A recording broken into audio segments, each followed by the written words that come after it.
This conference will now be recorded. Hold on a second, Jessica. Let me give you presenter.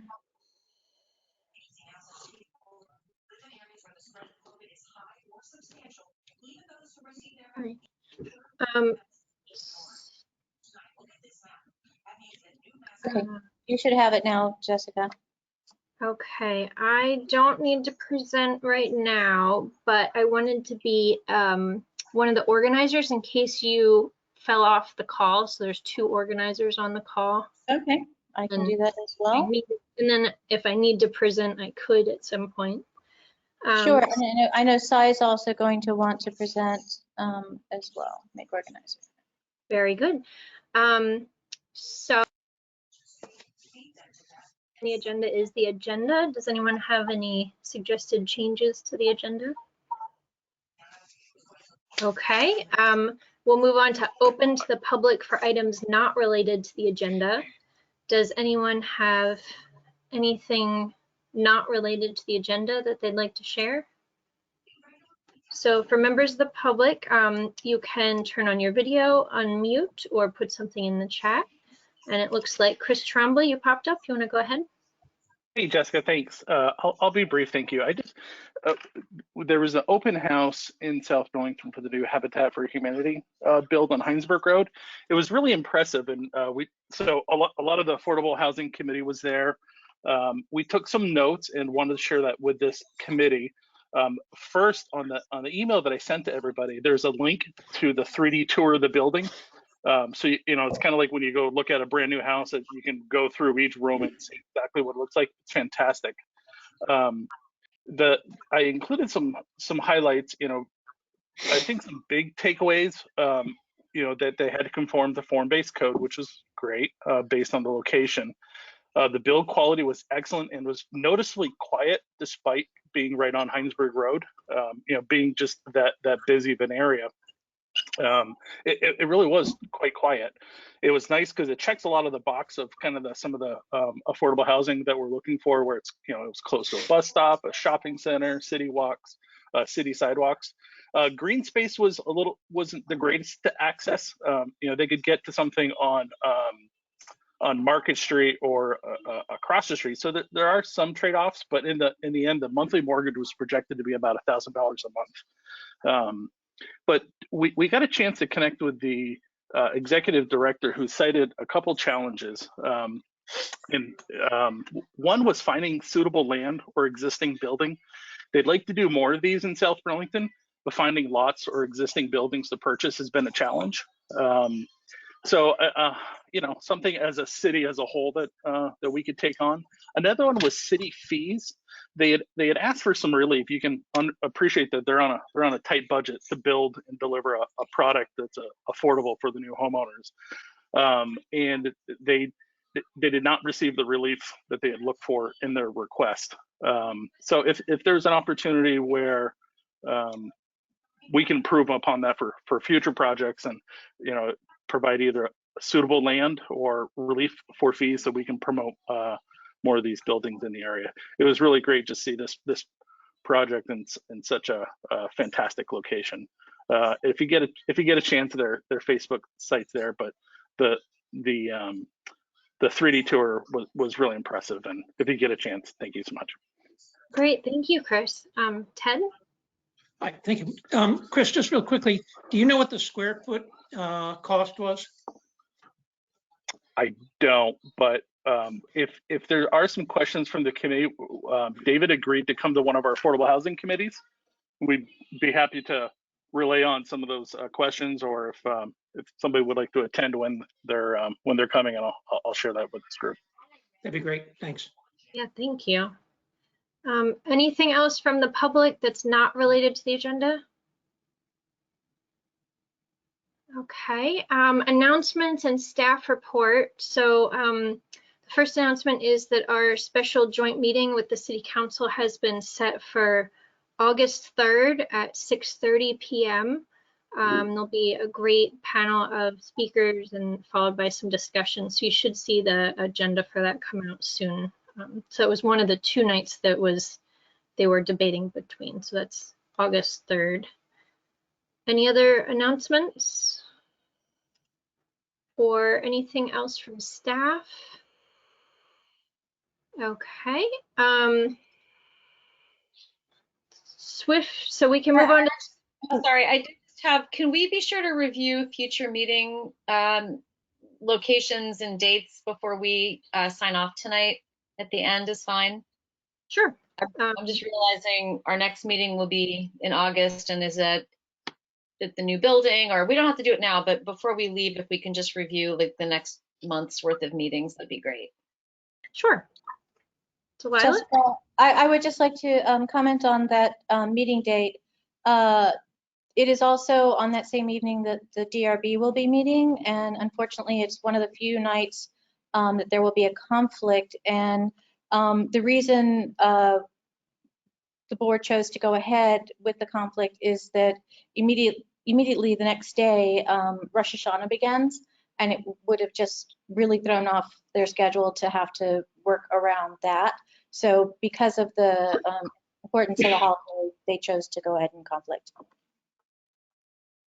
Very good. Thanks, Delilah. And then while we're talking about this, do you know where it's going to be held? I believe it was going to be virtual. And is that? The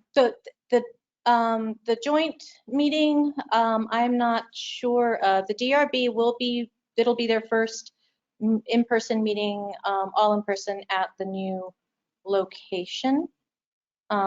So just a word on that. I'm not sure how it's going with the council and the commission. Okay. Oh, it would be nice to be in person.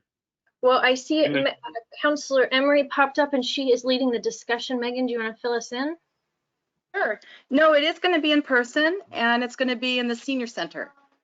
And a couple of the presenters potentially won't be in person because they are out of town. So just 2 of the speakers will be appearing virtually, but it will be in an in-person meeting in the senior center. Is there a big screen that they can show their stuff on in the senior center? Yeah, and actually I took a look at it during the open house, and I think it's going to work even better than having a stage, because it really facilitates a kind of a roundtable discussion, which is how I had envisioned it. So the speakers could be in the middle, the council on one side, the planning commissioner, you all on the other side, or else intermixed as we want, and then the audience in front. Great. Thanks, Megan. Thanks for coordinating. It looks like a great lineup. Well, thank you, Jessica. Thank you, Delilah. And any other announcements?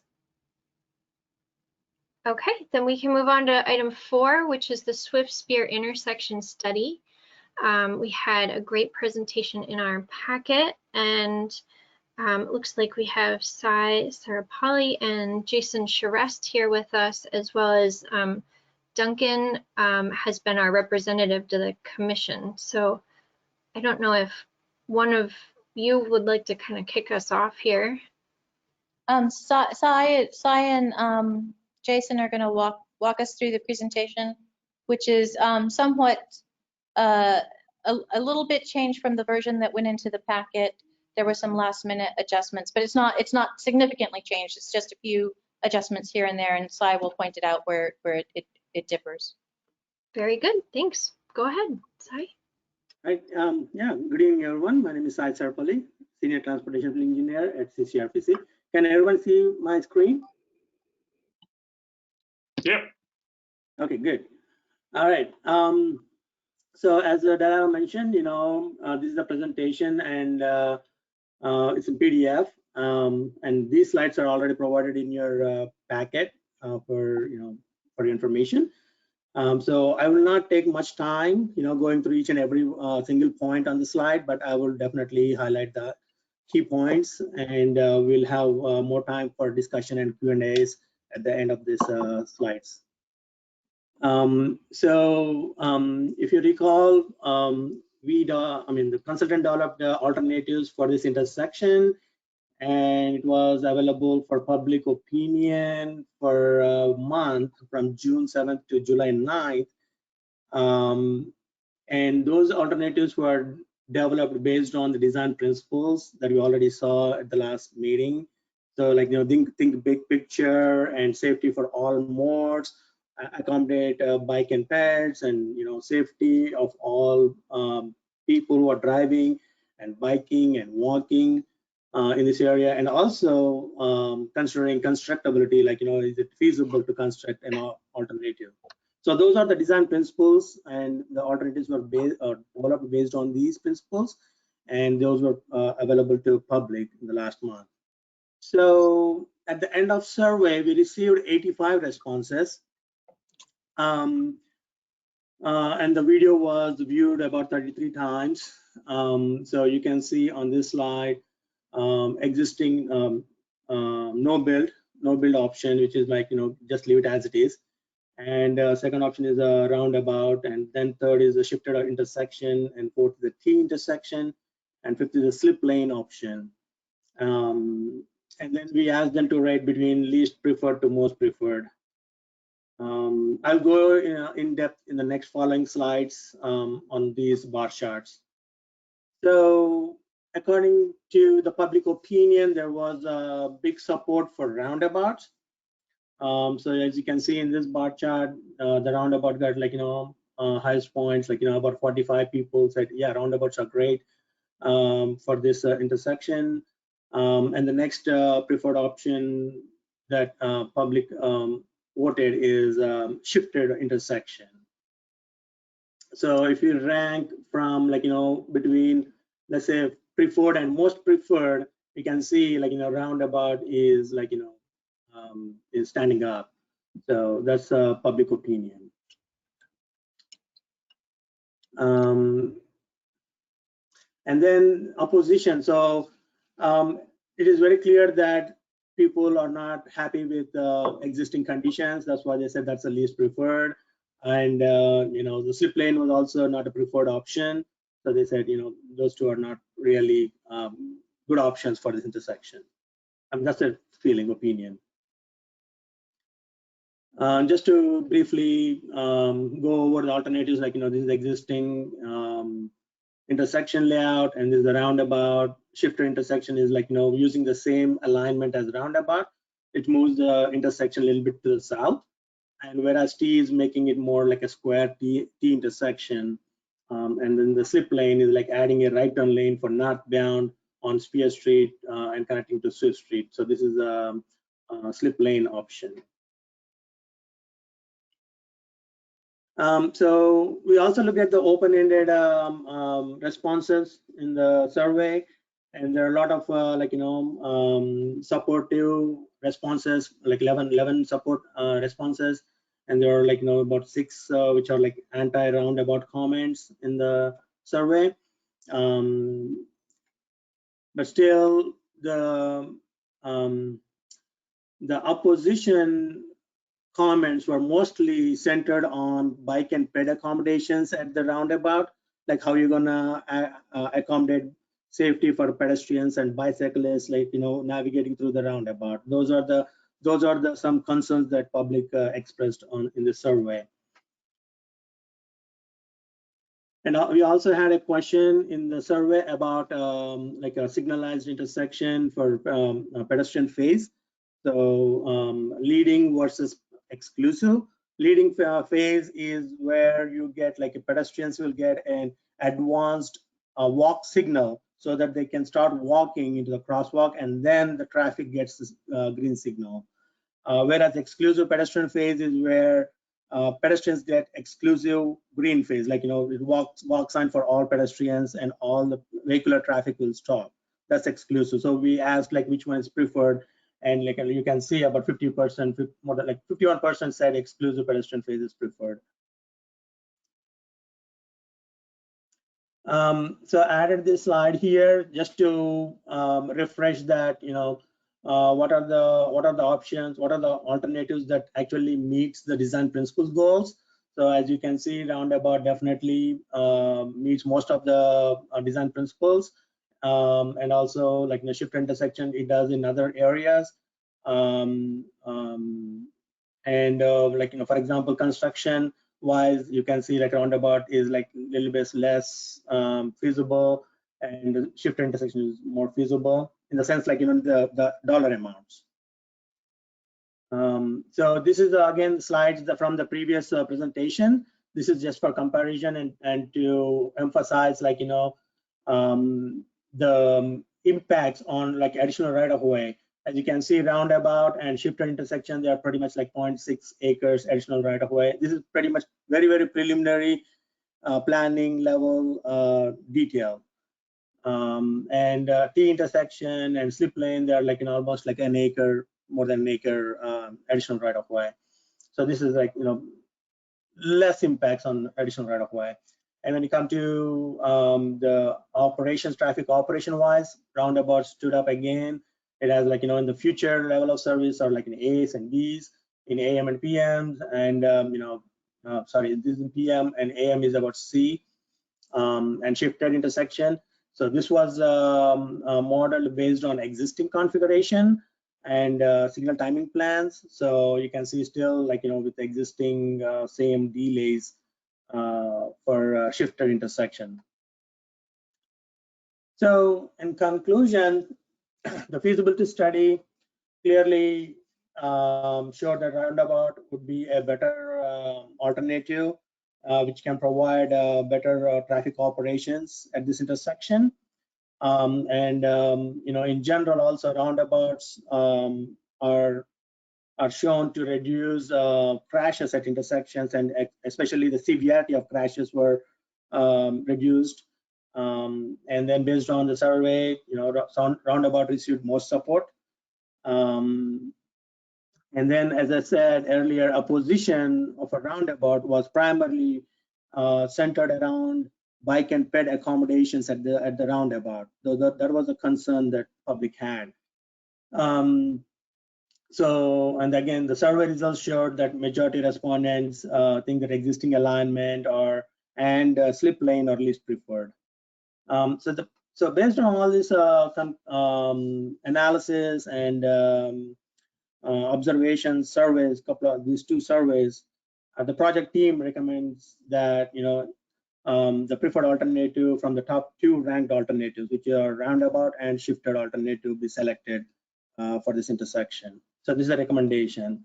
So this is the slide that Delilah mentioned about like having minor changes. So these are two bullet points that were slightly modified on this slide, which is a little bit different on your in your packet. So we added this bullet point showing that additional work, additional analysis is required if the shifted intersection is selected. Then an additional lane configuration and traffic signal and phasing study needs to be done in the next level of scoping study. And similarly, safety and predictive crash analysis models have to be analyzed for shifted intersection. Probably some of you might have known that there is a new roundabout coming on Shelburne Street in Burlington. So I think they started the groundwork now. Probably they're mobilizing the equipment and everything. It's like a couple of years of project. And that project definitely have bike and pedestrian accommodations. I'm going to show that information in the next slide. So we can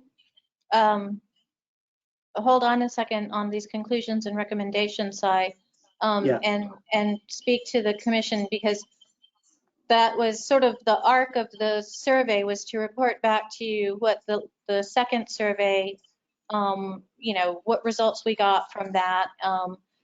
After this slide, there's more information about roundabouts based on the discussion that was had at the last meeting where we presented, where there was some requests for a little bit more information in general about roundabouts. So it would be good, I think, at this stage to hear from the commissioners about how you feel about where we ended up here and what you think at this stage. If I may so give it back to you, Jessica. Yeah, that, and I think it'll be helpful for us to hear what you would like from us tonight. Are you looking for a vote or a endorsement or something like that? It might help us focus our discussion. So the team would like to hear of the alternatives studied and the data that's provided on them and the input from the community about which two they seem to like the best. Of those two, which does the commission think from a policy standpoint, as this goes to the next level of research and study, should we be focusing in on to get more of the answers of some of the questions that people are asking about the design? So if it's a roundabout, how do we go farther in that direction? If it's the shifted intersection, do we go further in that direction? If the commission feels comfortable taking a vote tonight on that. Okay, I saw Ted's hand and then Michael's and then Monica. Ted? And then Thanks. Berg. Go ahead, Ted. Thank you for the presentation. And I looked through all those different machinations. One of the concerns that I've had for the years I've been on the Planning Commission is the continued accommodation we make to the vehicle. I harp on the idea that, we're a drive-through community. I don't know, I think there's like 5 or 6 communities that funnel into or through our community. Now, knowing full well Spear Street, there's a lot of neighborhoods there. But my concern with the roundabout is that I feel it accommodates only the vehicle. And anything I vote on is going to continue to put the bike and ped at the forefront. And the people driving cars are going to have to take the back seat, excuse the pun. Now, if there is going to be a roundabout there, I would highly encourage a shared use, a path that is not shared, because that's still, you have 40 or 50 mile an hour vehicle a foot or two from a bicyclist and with a child swerving back and forth. But I do like the idea, and I forget what the terminology is, where there's a separated path that goes around the roundabout. It's not shared, but it's, what is the term that where it's separated, a separated path? Yeah, it's a separated bike path, yeah. Okay, separated by, but not shared. Shared doesn't work. So those are my 2 cents. No to the roundabout unless it's a separate path for pedestrians and bicyclists. Thank you. Great, Michael? Yeah, I sort of concur with some of Ted's sentiments there, particularly about having the bike and ped path separated from the roadway. I'm not sure that a vehicle can get through that through a roundabout at 40 or 50 miles an hour. That would be pretty hard to do. I do have a question for Cy on this slide, which shows the pie chart, and it says exclusive pedestrian phase. Does that refer to the kind of design which Ted and I are talking about, where the bike and ped paths and crossings are separated from the roadway, at least the bike and ped paths, and you've shown a couple of pictures of real life roundabouts with that feature. But would the crossings be controlled by these flashing yellow lights that we have? You press the button, the light flashes, and the cars stop. Is that what exclusive pedestrian phase means? Yeah, sorry if I have mispresented this, but this is for signalized intersection, which is applicable to, like, T intersection and shifted intersection. So this chart is it refers to signal phase at a signalized intersection, not roundabout. But if a Okay. roundabout were advanced, it could be further studied about putting in those flashers that would stop Yeah. all other. Diana, I think we do have those examples, right? So do you think maybe we should go through those and then it gives better I think idea? let's let the discussion go on and then, yeah. Okay, I'll find the picture and come back to it. okay.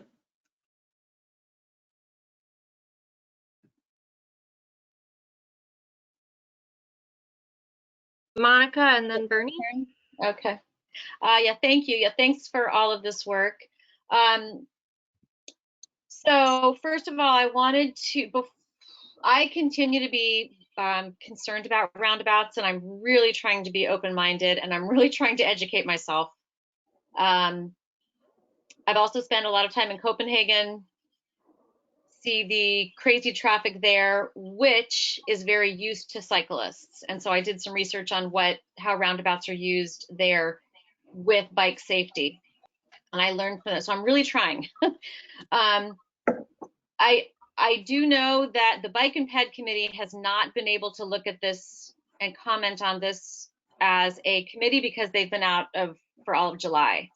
I also know that the one person I spoke to from Bike and Ped to ask if they've had conversations, that person informed me that they did fill out the survey, did not support Roundabout, and they don't know how if the others participated in the survey or not. So personally, I'm not comfortable giving any next steps until the Bike and Ped Committee can come back to the Planning Commission with their comments on this. If the Bike and Ped Committee came back and said, no, absolutely, we firmly believe in roundabouts, it would certainly help the case for me, but I really am struggling with it. I don't know if you know of your 85 people who looked at this, if you have any demographic information, or do we know if the Bike Ped people were there? Do we know who these 85 people are? It's not a tremendous amount of people. So I would hope that the decisions that we ultimately make are not based on, the number of people who participated in this survey, but what really scientifically feels like the right thing here. And I think that my biggest concern about this particular very unusual intersection, forgetting about its even current configuration, which is terrible, is how the traffic patterns are very unusual here, in that it's not like equal feeding from all lanes or from all directions at the same time, which seems to be where roundabouts can really do well. This is at the busiest times, you're in a rush hour mode, and there's just a lot of different factors there that what I'm trying to learn about roundabouts doesn't seem like a good fit. So I'm very open to being further educated on this. I'm struggling to support a roundabout, and really would like to hear more from the Bike and Ped before I'm comfortable taking anything further. So if I could answer the Bike Ped question, because this occurred at the unusual time that we were in that state of flux where committees weren't meeting because of the state of City Hall being transitioning to the new building. I coordinated with Ashley Parker, who's the staff liaison to the Bike Ped group, so that we could get them to the survey and the materials from the last presentation and the video, and we did a little write-up. She emailed that write-up to each and every Bike Ped member to ask them to participate as individuals, since they were unable to meet as a group. And when after that email went out, I think we were at that point, we only had like 14 responses to the survey. It increased, it went over double at that point. So I think because committee members got the email and participated, and then shortly thereafter we posted it on Front Porch Forum and got another uptick in responses as well. It wasn't as great a level of responses as we had the first survey out, but I think it was perhaps due to time of year and kids being out of school and people being away, going on vacations and because they could travel before everybody was trapped. And here was this nice survey to take. So we did what we could do with the, making lemonade out of lemons as best we could with the conditions that we were in at the time. Yeah, no, I appreciate that. Thank you. And I know it's just a fluky time. So, I mean, again, I think if they even had one opportunity to meet together and discuss, that would be, I think, very informative to this commission and to me. Yeah, and I get the Ted's comment and Michael's comment about bicycles and pedestrians sort of being afterthoughts when there's a transportation plan. But I think this particular study has looked at all users and will continue to look at all users, which is why we want to sort of home in on which one, or maybe it's both, that gets to the next stage. We would just like to get to a place where as this advances, we're not covering the same ground that we covered before, and that the next stage of this can really deep dive into a lot of these questions about how everyone uses this as a transportation corridor for multiple users versus just this mode or that mode. And I have one last, more of a question for you guys that if you could help clarify or remind me. So this work that we're talking about that obviously is for into the future, where hopefully more people will be using bikes and everything.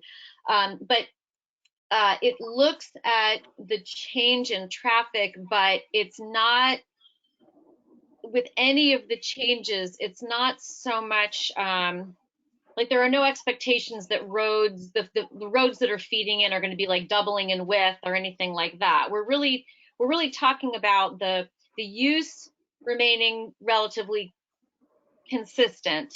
Yes. So this truly is strictly safety. I mean, this really is safety about at the intersection, not increasing the corridor throughput, but it's safety at the intersection, improving the intersection. Yeah. So my point though is we're not looking at into the future needing to think that we're going to be doubling in traffic size here. This is really a safety mission. So that's a safety mission, and I think as much as I understand from South Burlington's perspective and speaking with people like Justin and Paul, that our goal is not to be this pass-through pipeline for all other communities to come to South Burlington. South Burlington's a place, and the corridor needs to function in a safe manner, and for the residents who live here, and to have an expectation that it'll continue to be at the level, at a manageable level for South Burlington. Great. Bernie was next on my list. Okay, can you hear me okay? Mm-hmm. Okay. Yes. So I actually am a big advocate of roundabouts. One thing that they do, there's been a lot of discussion on global warming, is they eliminate vehicle idling at the light. So they're way more efficient. I have used roundabouts both here in Vermont and in other states as well as abroad in Europe, and I've found them to be pretty efficient in terms of driving. I've also ridden my bike through several, and I think for normal on-road bicyclists, a well-designed roundabout can handle those people just fine. I do agree with Monica that having the bike ped committee take a look at it is a good idea. Also, speed control through the roundabout is a good idea. I don't think they're going to go 60 miles an hour, Ted, but certainly having reduced speed through the roundabout is a good idea. And I also think that having some kind of signalized crossing where the bike path crosses Spear Street is a good idea. But I think if those things are addressed, I think that the roundabout is a pretty efficient way to go. So I would advocate for a well-designed roundabout. Michael, and then we'll see if other commissioners have anything. Yeah, the designer I was thinking about, and maybe Ted would look at this too, is on page 19, which shows sidewalks, bike lanes, bike ped lanes, pedestrian crossings, and bike crossings, and that's the kind of roundabout that I would favor. And Do you want to put that there? Yeah, I can put that. That's, yeah, that one. That looks like the kind of design that I would be happy with. Anything less than that, as far as the accommodation of pedestrians and bicycles, I wouldn't be very happy with. But that looks terrific, and I'm also a big fan of roundabouts, having driven around them in probably 20 or 30 different countries, including the one I grew up in. So yeah, this one as has long as like a separated bike lane. Yeah, as long as it's got this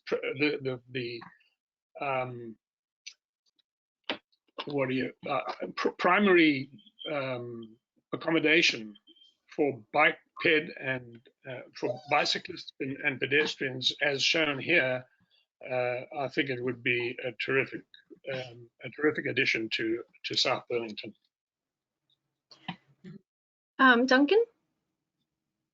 First, I want to say thanks to Jason and Sai. You guys did a great job with the project. It was good to get all this information. I would agree with a lot of what has been said in terms of the pedestrian and bike liabilities for roundabouts.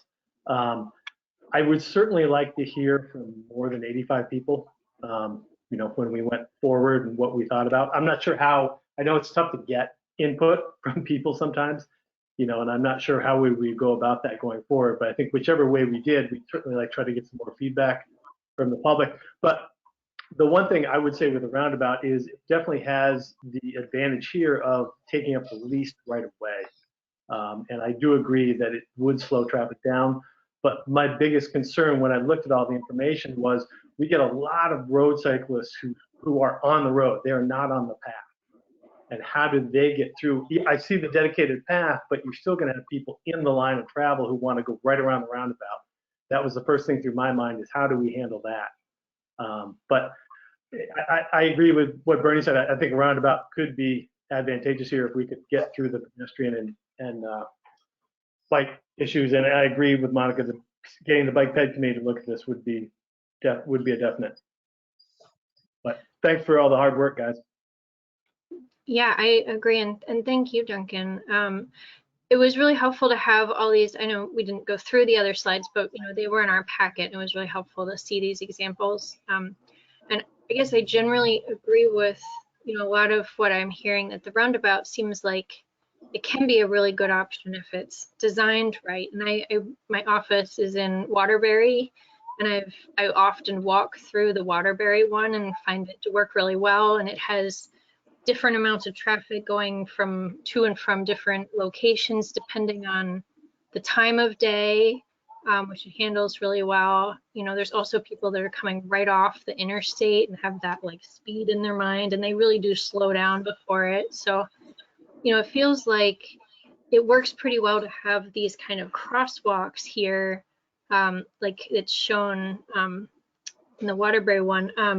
What I don't like is the Jeffersonville one. I've done a lot of project work in Jeffersonville, and I often wind up walking around that one, and it doesn't have the same level of pedestrian kind of accommodation there. And I just want to make sure that we wouldn't wind up with something like that. I know it's a very different setup there, but I think here you've heard from the community that it's a real important piece here, and we actually have the bike path. And I guess my question is, do we, maybe Delilah or Sai, is there time in the schedule to be able to get some feedback, like formal feedback from the Bike Ped Committee? I think we've made a few comments here, but, I think a lot of people are feeling like that would be really helpful. So the study is coming to a conclusion. This feasibility study is coming to a conclusion. The consultant was only tasked for 6 months of work, which is sort of why we want to put a a bow on it. And I think, you know, the thinking to set it with this committee is because it isn't just a bike ped project. It's a transportation project. It includes more than just bike ped modes. It includes multiple modes. It is why this committee was chosen as the main reviewer of the materials, knowing that we would want, you know, input from the committees that would want to take a look at it. Obviously there's you know, discussion to be had with the group, but I think after this stage, and Sai, you're managing the consultant, can say where it goes from here at this stage. Yeah, I believe, you know, as I said, this is kind of like, you know, end of this project phase, and the consultant came up with a recommendation. So the top 2 ranked alternatives. So now it falls to the city to make a decision. So yeah, so the project I mean, team, yeah, with yeah. CCRPC staff, myself, Justin, Duncan as the committee, you know, we all had input into the recommendations. So I guess my question specifically was, you know it makes sense for the decision to come from the Planning Commission, because we also are considering cars and traffic patterns and a lot of the other things that are brought up. I think that makes sense, but it sounds like there's multiple commissioners that are interested in the opinion of the Bike Ped Committee. And I'm wondering if there's time in the schedule for that committee to look at it and have it come back to us, or are you on a, Yeah, sorry. So yeah, going forward, once we hear back from the city, the consultant is working on the final report. So that's what the next step is. So we need to finalize the report, the project report. And I don't, we are already behind when they're meeting the again. schedule. It was based on the Planning Commission schedule. Okay.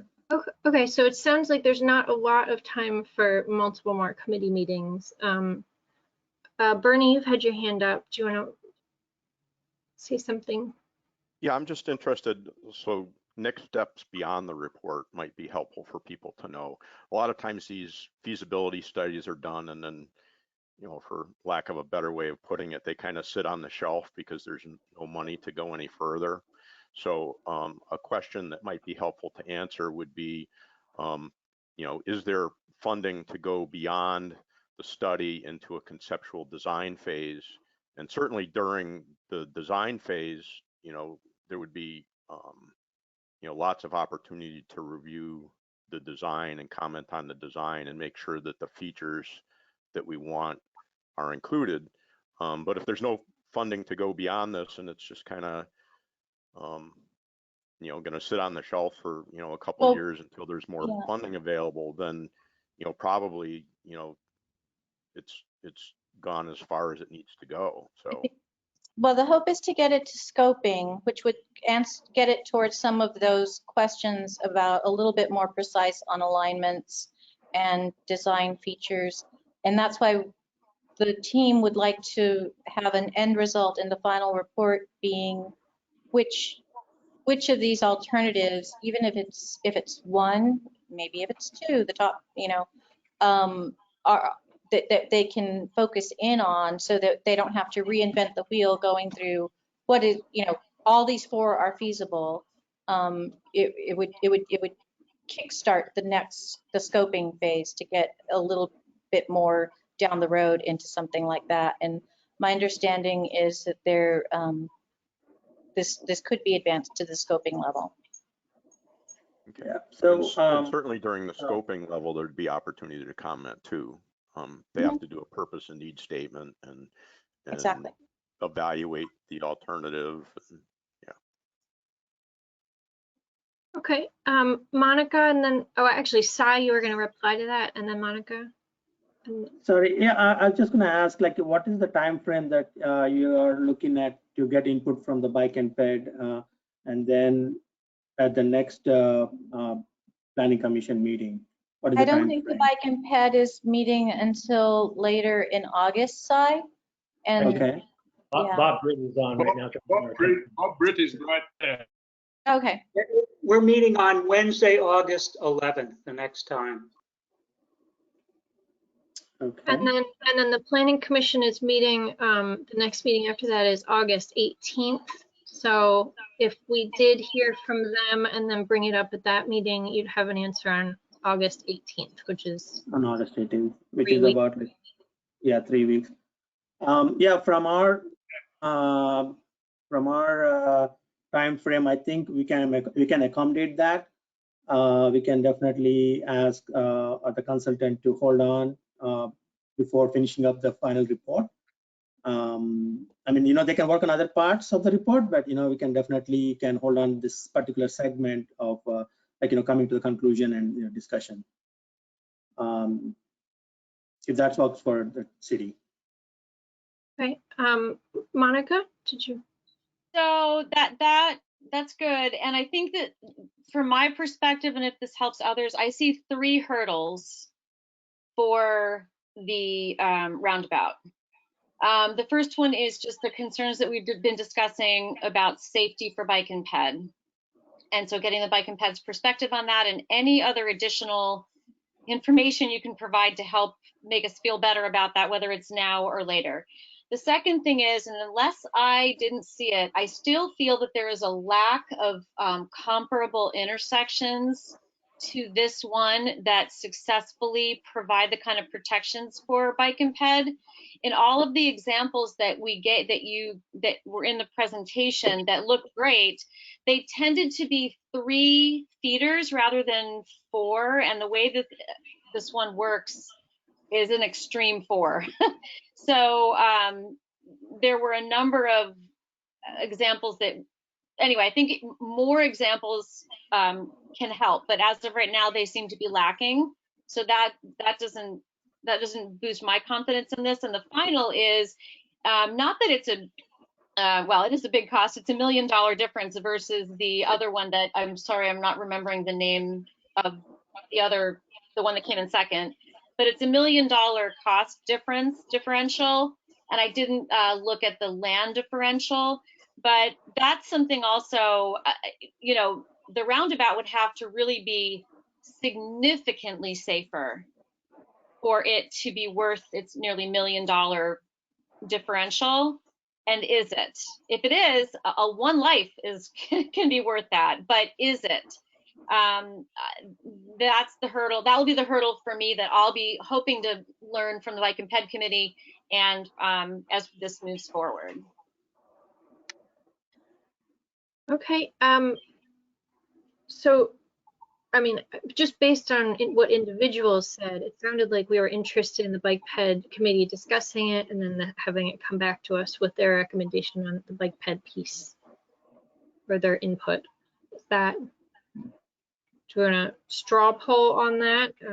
So I'm seeing a lot of positives. So we heard from Bob Britt that that's their next meeting agenda. I'm hoping that that's confirmation that it could be on the agenda as well. And I guess that would be all for this evening. But, Thank you. I see Jason Shrest. Yeah, I was wondering if I could just take the opportunity to maybe respond to some of the themes that we've heard tonight, some of the concerns. Yeah. Hopefully get you primed, get your wheels turning, and then we'll go forward with input from the Bike Ped Committee, and then we'll keep continuing this discussion at your next meeting, or if it's not your next meeting, the one after the Bike Ped meeting.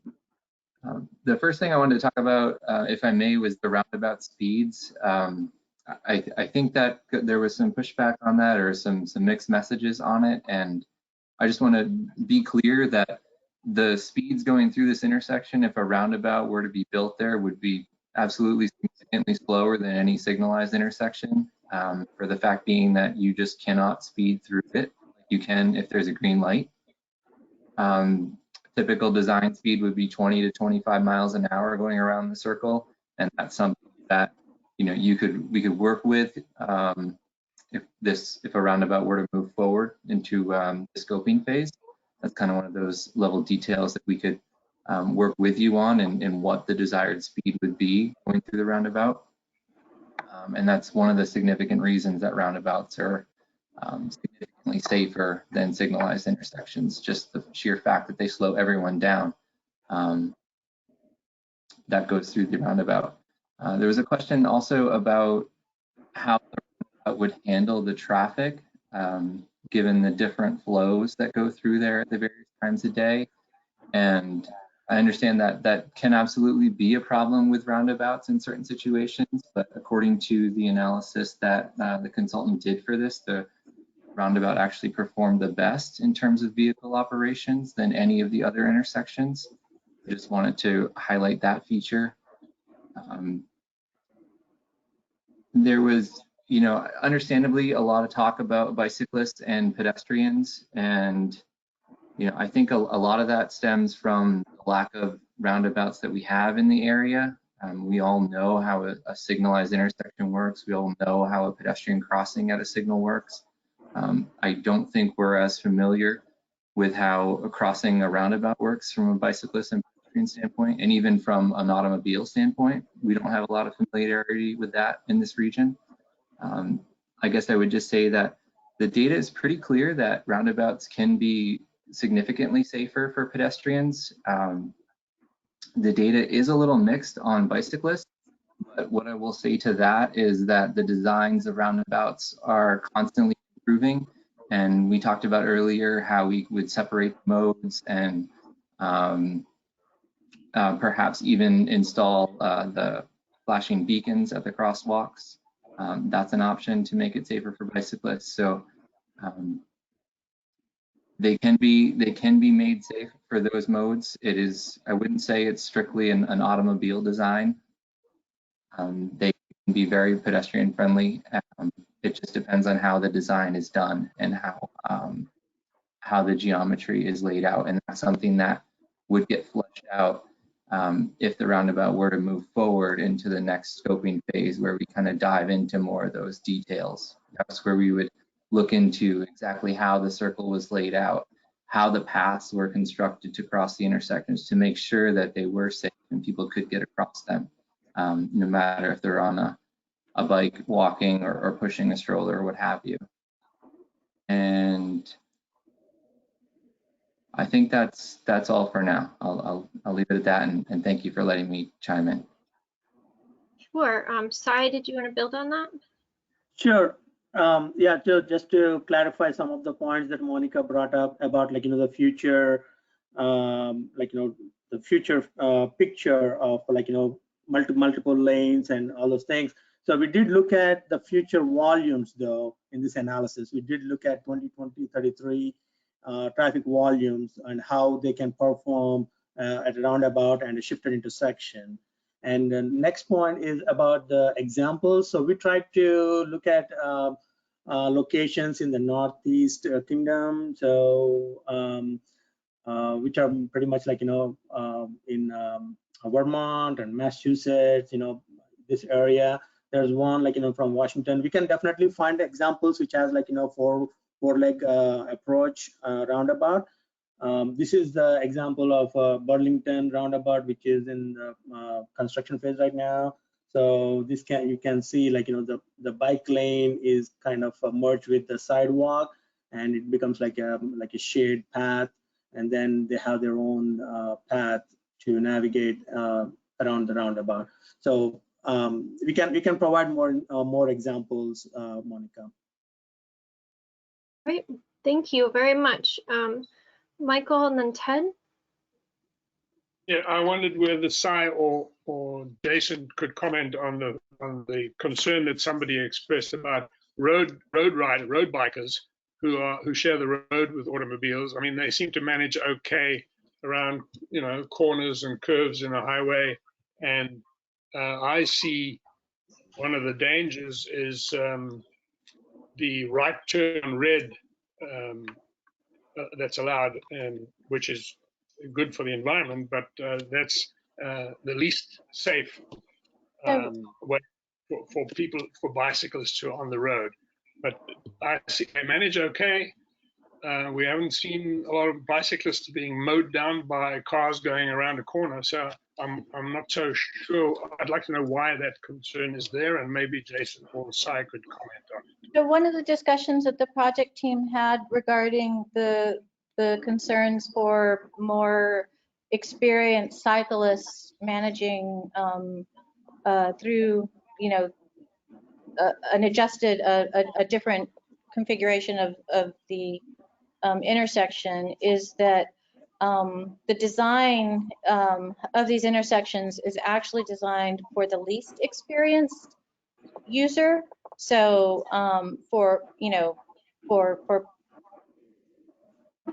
if it was designed for those who have the most experience, it would look certainly very different. So designing it, those who are very comfortable on their bikes and taking a lane and going in traffic will take a lane and go in traffic no matter what the design is. Those who are less experienced and less comfortable with mingling with traffic will have, designing for them to have an option where they feel safe in a space is what the study is trying to design for. Great. And then Ted, did you have your hand up? Yeah, just again, going back to this, the design, which is separate bike lanes, is that a viable option, or is that being automatically discounted? I guess turn to Go ahead, Sai. the person who designed this. Sai, go ahead. Yeah, I mean, if I can answer that. Yeah, it's that's the concept that can be evaluated in the scoping study, which is the next level.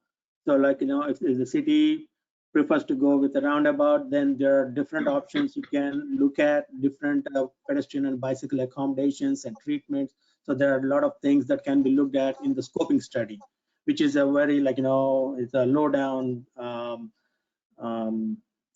study which focuses more detailed. Whereas this feasibility study is way up high, we're looking from 10,000 feet scale. So this one is more like a planning study.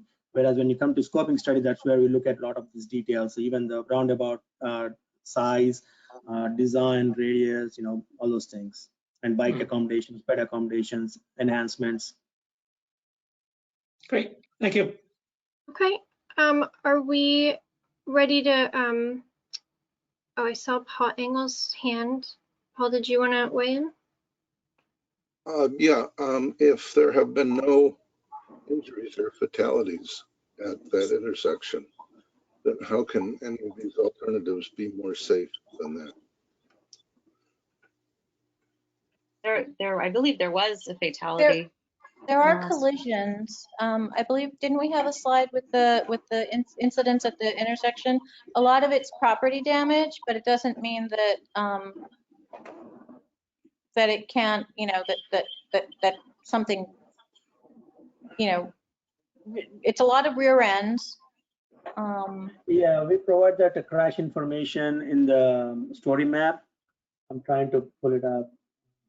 Duncan, did you have that? I think, Paul, to address that, I think one of the reasons for the study was to, the car traffic does okay there, but it's really the pedestrian and bicycle access there that is not great.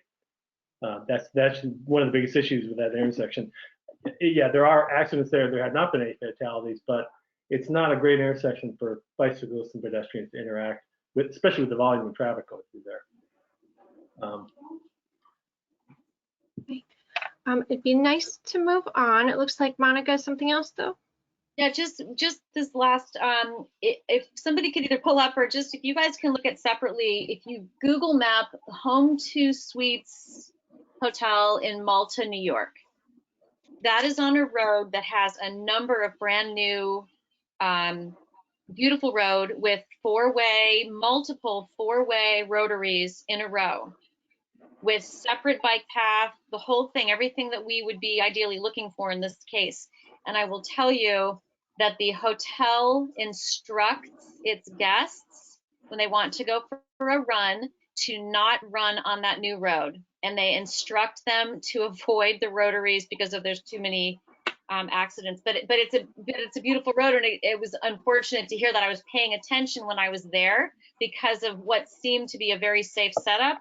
But the hotel had already seen enough confusion and concerns for their guests that they asked them to not run on that road. So just if you look at Malta, New York, Home 2 Suites, you'll see the road there. Yeah, and I think that's what Sai was getting at. It really depends on the design. So, okay. Well, this was a great discussion. I'm sorry we didn't have a definitive answer tonight for you, but we will address it with the additional feedback at the meeting on the August 18th. So we can move on to the next item on the agenda, which is the continued review of the land development regulations. And we have Sharon Murray from Front Porch Community Planning and Design with us tonight. In your packet, I did include some links to the latest drafts of the subdivision regulations and master plan review. Just at our last meeting, someone had asked kind of where those were at and wanted a little refresher. So that was more in your packet for kind of background and kind of brushing up on individually. And the bulk of this evening's discussion is focused on the kind of memo and draft of the conservation PUD that Sharon included in our packet. So Sharon, did you want to take it away? Sure. Yeah, it's good to see everybody again, even if it's remotely. I was hoping to check out your new digs this meeting, but I guess I have to wait. Anyway, you know, as Jessica mentioned in the packet, we're focusing tonight on conservation PUDs, and I understand from Paul that you had some discussion about that last week too, or your last meeting. And it's been over a year since we did our intro to conservation PUDs as one of the PUD types that we're considering. So if you have any general questions, that's fine too. But in the memo, I tried to focus on some of the issues that came up in your last meeting and with Paul with regard to how conservation PUDs might apply. And so the way it's been drafted and based on our previous discussions, a conservation PUD is again a type of overlay district.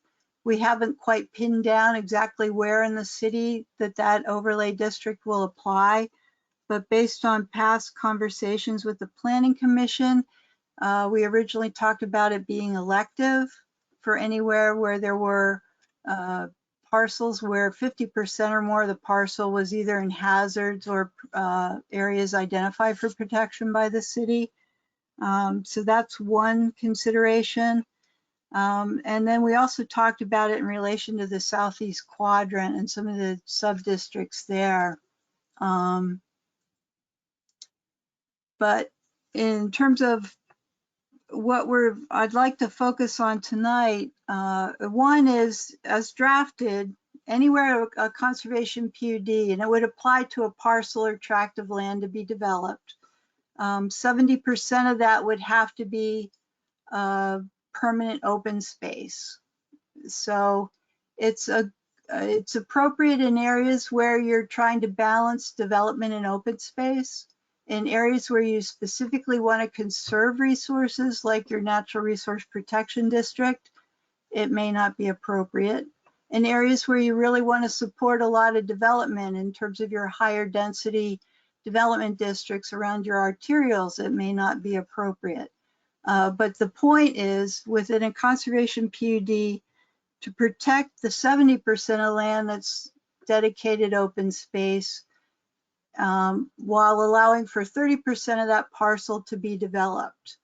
And in association with that, in order to protect the 70%, you're basically allowing for the transfer of density from that 70% that's protected into the 30% that's identified for development. So your overall density may not change over the entire parcel, but the effective density within the area to be developed will be higher than what the underlying or the base density is. And you already are familiar with this in versions, well, within the southeast quadrant in terms of the transfer of development rights.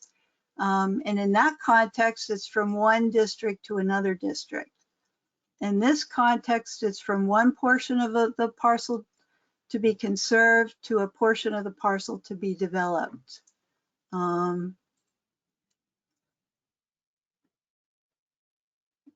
Oh, sorry, I'm getting some screen messages here. So again, one of the questions that I think that came up that Paul mentioned at your last meeting was whether these areas should be permanently conserved, the 70%.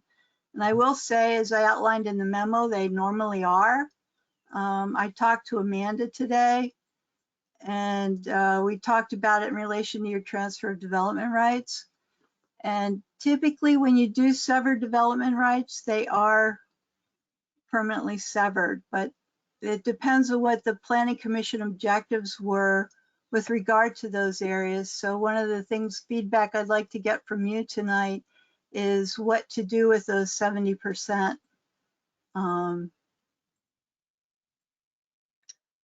areas. Yeah, and Sharon, I think you had some draft language actually in the packet.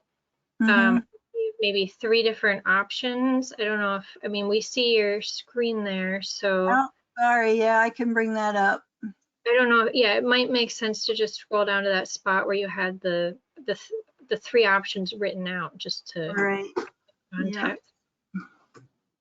Maybe it wasn't 3, but. Yeah, I'm trying to get this to work. Yeah, so we do see page 1 there. Yeah, so if you go down to page 3, so the three options, and I discussed this with Amanda, and again, I need to look at your TDR language too, but the 3 options are basically, the basic one is to identify them on the plat as conservation lots and say this is protected open space.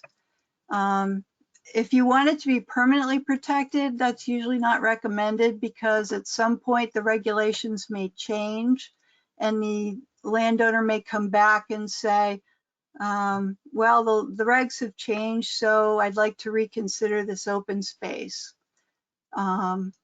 If you don't want to permanently protect it, then that would be the option to follow, but that's usually the minimum that's recommended. The one that I think you're most familiar with and the one that's used with regard to TDRs are conservation easements.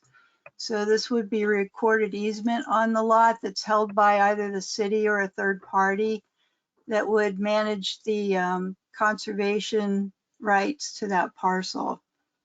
And that would involve a lot more wrangling if you actually ever wanted to develop that open space.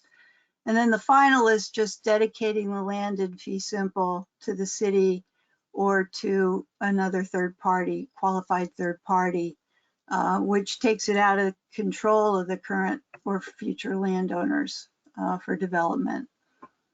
So my understanding from Amanda is with regard to TDRs, you usually follow 2 and sometimes 3 now.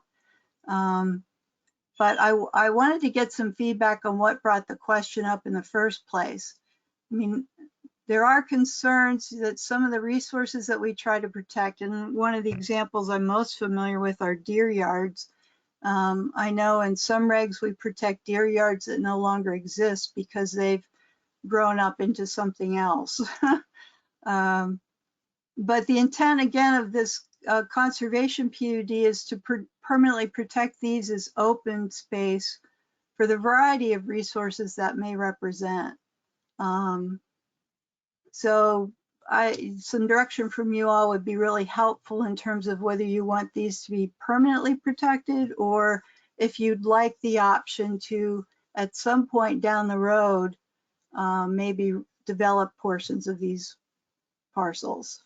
Okay, and Sharon, just to be clear, you know, there's 3 different things laid out. So one option is to keep all 3 as options for the applicant, or we could choose some subset of these options. Is that Right. okay? So Michael's hand and then Monica's. Yeah, if we think about this in conjunction with the other work that we've been doing, it seems that 1 is not a really good option, but 2 and 3 offer adequate protection for these open spaces, which are, Mhm. I mean, the intent of a conservation PUD is to conserve that 70%. So 2 and 3 seem to offer the best, provide the most protection, and would align with the other work that we've been doing. Monica, and then I saw Duncan. So thank you. The discussion about defining permanency came up in the Affordable Housing Committee, and it was interesting to think about. Mhm. Separate from the NRP, the wonderful thing about IZ is that we have basically proven that the NRP is placed in a very good place. It is right on top of all the resources that we have found that we need to protect. NRP work that was done before did a very good job. That is worthy of and necessary to ensure that these conservation easements happen when those TDRs are sold, and they're meeting, we've shown now, important goals. Mhm. What we're talking about introducing with the conservation PUD is that land that is not included, the hazards are already going to be protected through Articles 10 and 12. Right. Land that is otherwise not protected could be then preserved for open space through the conservation PUD that does not necessarily tie to one of these resources that we've been studying. And permanently conserving it can be a wonderful thing, but permanent means permanent. It doesn't mean 100 years, it means forever. We don't know what the future holds, except that the world is burning. I get that, and I'm not arguing against wanting to conserve. But I do think it's worthy to think about. I don't know that we automatically compare the very important permanent easement conservation of the NRP land, which we've proven is on top of these resources, versus land outside of that that is not necessarily on those resources, and they would also have the hazards that are protected. Mhm. It gives the opportunity for, like right now, I'm just going to say with the option number 1, for example, what that does do is it limits right now with today's zoning, it absolutely limits it. And if today's zoning never changes, it doesn't change. Mhm. But if California falls into the water, we know that Vice magazine or somebody just posted that people are buying tens of thousands of acres in Vermont, literally, for what they're calling the environmental refugees. We don't know what the future will bring. And there may be realities that have to be faced in 200 years, in 50 years. If zoning needs to change, then that's for on areas that do not include our hazards. That might be for a future panel to discuss. So Monica, you're arguing in keeping 1. I So want us to be open to it. I don't know that I would vote that way right now, but I want you guys to be aware of the kind of conversations that we had that started with the Affordable Housing Committee, but then helped me really look at things differently, because it made me actually feel even stronger about our Articles 10 and 12 and about NRP. The NRP is in the right place right now, and to weaken it in any way, which this doesn't do, would be a bad thing. So, yeah. I have a question for you, Sharon, about the functionality here. So, you know, these conservation lands are going to be a mix. Like some of it's going to be NRP, some of it's going to be hazards, you know, like Monica just said, and some of it is going to be some of those other resources that we've talked about, like grasslands, prime ag soils, and active farmland. So I guess I just want to, you know, and those areas are going to have really different like management than say an area we've dedicated as a hazard, you know, because NRP I believe can also have farmland as well. So I guess I just want to make sure that we're not picking one of these options that would prevent that management of that kind of resource of either the grassland or the agricultural land, which is very different than like a resource area that would be like an untouched resource area. So I don't know if you've thought about that as part of these options. That's when I actually went back and reviewed the language in the SEQ section of the regs. And typically this requires also some kind of management plan that's approved by the city. And under the SEQ, you currently do require a conservation plan for conserving whatever the resources protected are. So that conservation plan could be tailored to protect whatever the specific resources are that are identified in the conservation areas. But I would strongly recommend that we include that. I think that's in the language, but it wasn't maybe highlighted as much as it should be. Okay. For that reason, because you're right, every resource that's been identified has a different management strategy attached to it. So okay. Good. And Duncan? Yeah, I was just, and maybe I didn't read this correctly. Does this just refer to the Southeast Quadrant, or are we talking citywide? And the reason I'm thinking is, you know, to me, the question is, where are we going to allow conservation PUD citywide, or is it something that we're going to limit to certain districts? right. And originally we had talked about limiting it to certain districts. I think the SEQ and maybe the lakeshore, where there were large tracts of resources identified for protection.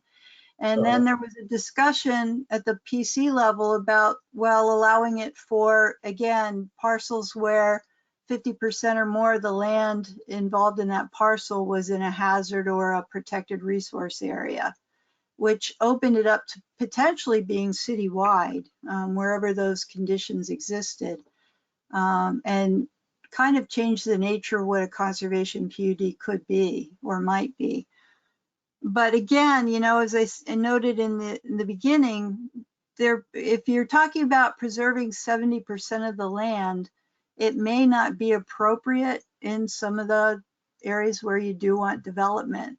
Although it does allow for the transfer of that development onto the buildable portions. So again, you're not necessarily losing the entire development potential of that property while you're trying to protect the resource. So we haven't pinned that down yet. It could apply citywide. Paul and I were talking about within the Southeast Quadrant, there's probably only the residential districts where it makes sense, because you definitely want development in the village districts. You definitely don't want development in the NRP districts and your resource protection districts. But as you know, there are a lot of parcels in the Southeast Quadrant that span all three of those districts, or at least two of them. So the question then became, well, how do we deal with development on those parcels if they have a portion in the NRP and then a portion in like the residential, or one of the residential subzones? So this might be a way to address that. But again, it would mean that 70% of that land would be conserved and only 30% would be developed.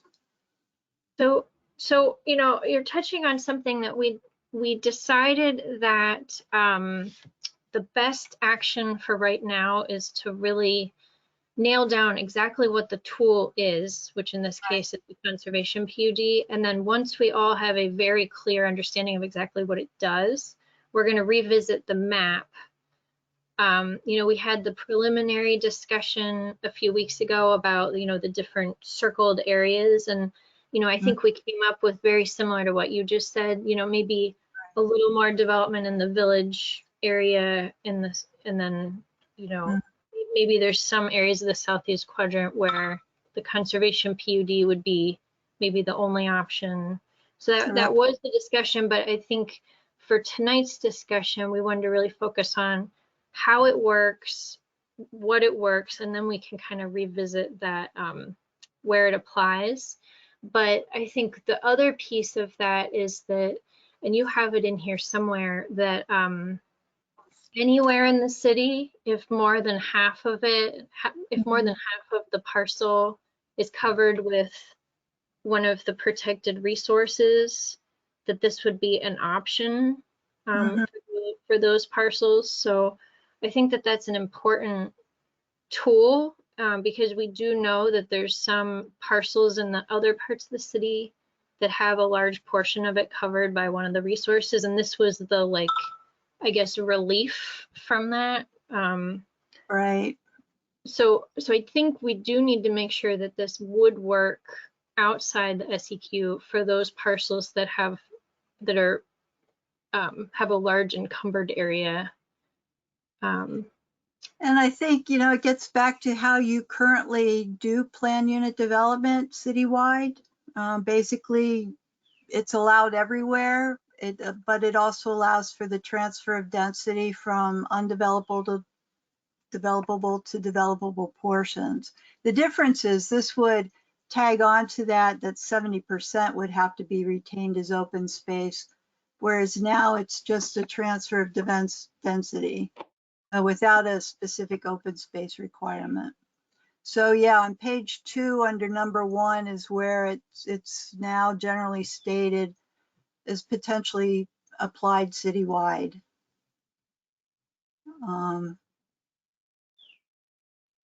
So if you were in the R1 district, your allowed density under the district is about 1 unit per acre.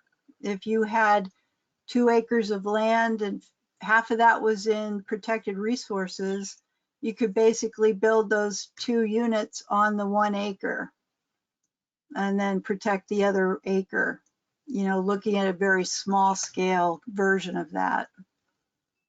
But actually you'd protect 70%, so you could only build on 30% of that 2 acres. So I think the main discussion was about the permanent, and I think I cut off. Duncan, were you done with your question? And then I don't know if anyone else had their hand. I think so we hadn't heard from. No, I was just going to follow up, and again, it sounds like this is for later in the discussion about, you know, in the industrial zones, you know, on Wilson Road, do we want something like this? But we can hold off on that until we get the tool kind of figured out.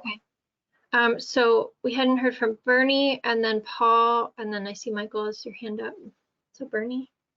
So I'll be relatively brief. I thought Monica gave a pretty thorough summary, and so I kind of agree with Monica. I guess the short version would be keeping an option open for the future, I think, is reasonable. I don't think tying the hands of, you know, a planning commission 20 years down the line is necessarily a good idea. It doesn't mean that the land will be ultimately developed. All it means is that at some point in the future, some future planning commission may revisit the regs, and, you know, I think having the opportunity at that time to discuss what they want to do and have options available is reasonable. Okay, Paul Ingalls. Well, if that's the case, then really we're a do-nothing commission. The only easement, the only thing that really preserves land like this is a conservation easement. I don't understand why we're afraid to take any kind of stand at all on conserving and preserving land. If you drive down to Charlotte, for example, there's farm after farm after farm that are in conservation easement, and there will be no development there. From time to time, you see signs placed on the property saying that. That's just them taking a strong stand on behalf of conservation. And I don't understand why, we don't even consider that for some reason. It's just always, let's kick the can down the road.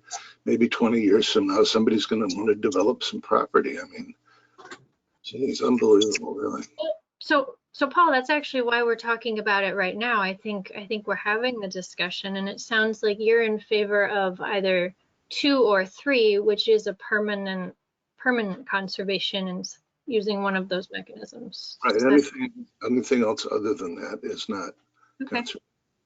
And then Ted, I saw you unmuted.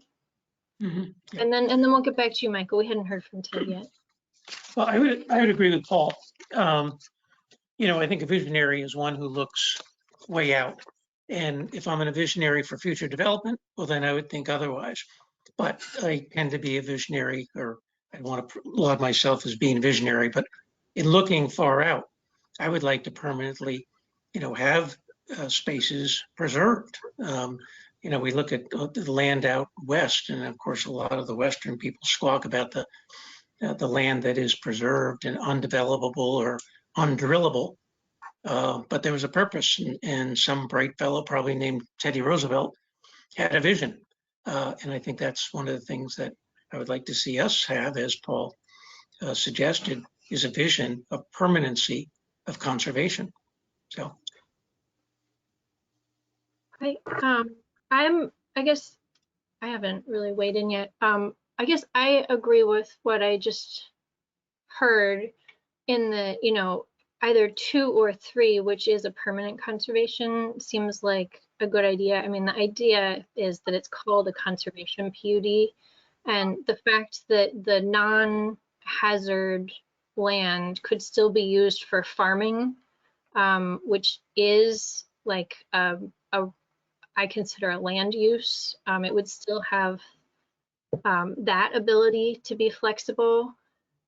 Seems like a good idea. And I guess I also want to make sure that we're being like judicious about where we're making this a requirement, and making sure that we understand that that is what we're saying in those areas, that we're making a decision that's a big decision towards conservation. So, I don't think we want to just willy-nilly, say this is required everywhere without really thinking through what that is. But I also think having it have strong language that matches the name also makes a lot of sense as well. And that we make sure to continue to include agriculture as one of those uses in there. So I don't know if anyone else has something to weigh in on. So Michael and then Monica.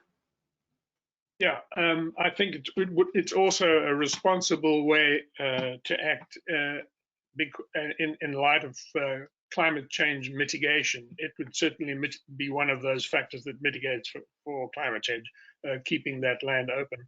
And referring to Monica's discussion that she had with the Affordable Housing Committee, yeah, down the road, I understand that it's hard to think of things that are permanently conserved and ties the hands of future planning commissions and other planners. But I think that's the whole idea. And I'd be happy to say we can change that when the planet starts to cool down again. We really have to be vigilant about keeping as much land open and available for carbon sequestration and all the rest of it, maybe food security as well, in the light of what's happening to us, to all of us. Great, thanks, Michael. Monica?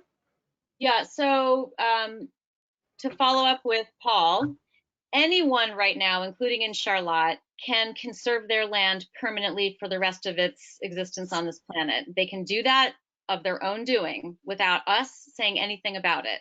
So I think a number of the signs that we see are by very wise, concerned citizens who opt to conserve their land forever. And anyone can do that in South Burlington as well. Jessica, to your point, I do think, and this will be back to the map, if we discuss requiring that the only PUDs a residents can use in certain parts of the city is a conservation PUD, and we require that that's permanent conservation, we do have to think very carefully about that.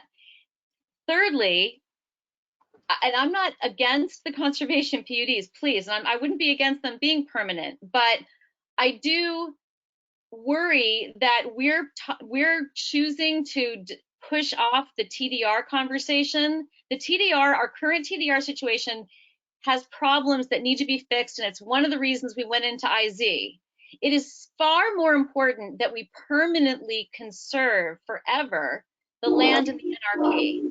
That has been proven to be extremely important land. We're not talking about the NRP land here. And we're also not talking about fixing the TDRs. So it's difficult for me to support something that just says, well, let's just permanently conserve all of this other stuff that's not on hazards, and not, while we're not putting the time into resolving the TDRs and ensuring that those areas are permanently conserved. So I just wanted to provide that information back. So But, I guess but Monica, you're advocating for conservation, but then you're saying the opposite. Okay, so just I'm confused by what you're saying.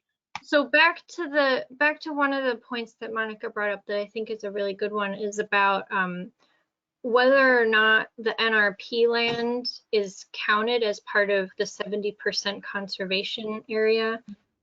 You know, it was in our kind of bullet points in our last meeting that it would be included as part of the 70% in the NRP to kind of complement the TDR program. And I think that was still a question that was kind of highlighted in Sharon's area, or, you know, in one of the areas there about how the NRP counted. So I think that the way, so if the NRP land is part of the conservation lot area, I think the programs do complement each other, which is what we had kind of had in that bullet list, and we had all kind of done some nodding at the last meeting. So. Yeah. It's the parcels that wouldn't have any NRP on them that would get the same, you know, that we've looked at. We know the resources on them are protected and much more vigorously now with Articles 10 and 12, but otherwise the parcel would have no other connection to NRP or any other hazards on it, that it basically gets the same level of conservation concern as our NRP, which is still in limbo, and that's a zoning change away because the conservation hasn't been confirmed there, since there's so many TDRs that still need to be purchased. So Bernie, you have your hand up. Yeah, so just a couple points. You know, I'm certainly in favor of conservation, but you know, as Monica pointed out, individual landowners can certainly conserve their land in perpetuity. The city of South Burlington has an open space fund, so the city can buy land and conserve it in perpetuity. There's nonprofits that can buy land and conserve it in perpetuity. And a lot of those signs that you see in other cities, that's exactly what's been done. In addition, you know, there isn't anything stopping a group of concerned citizens from pooling their resources and buying land and conserving it in perpetuity. So there are a lot of opportunities to do that. The second thing I want to address is the idea of carbon sequestration and global warming, briefly. When we limit development in South Burlington, like it or not, there's a housing shortage, and it pushes development out to outlying cities such as, you know, Milton and St. Albans and Starksboro. And, you know, to me, reducing global warming comes down to reducing vehicle miles traveled. And anything that increases vehicle miles traveled contributes negatively to global warming. And the carbon sequestration value of land does not offset increased vehicle mileage. So if you have somebody driving in from Milton, the carbon sequestration of land in South Burlington doesn't offset that. So anyway, I think there's plenty of opportunity to conserve. Okay. Do we have? I see Duncan and Paul. You both have your cameras or your video or audio on. Did you? Yeah, no, a quick question, and again, going back to the map, I mean, if we're talking about the southeast quadrant, you know, I'm leaning towards, yeah, it would be nice to see it permanently conserved. If we're talking about other parts of the city, that's a little different conversation, and I don't know if that can be done in a conservation PUD or if it's blanket across the entire city. Yeah, it's a good question, Duncan, and I think it might come back to that. And I believe this is what you have up there, Sharon, that in other parts of the city, we talked about a parcel not being allowed to use this option unless they had 50% of their parcel covered by the resources. Right. So that was one way of kind of handling that. So in the areas that we would want to see development, this would be more of a tool that someone would use to be able to develop in the case that their parcel has a significant amount of resources and they otherwise wouldn't be able to develop. Does that answer your question, Duncan?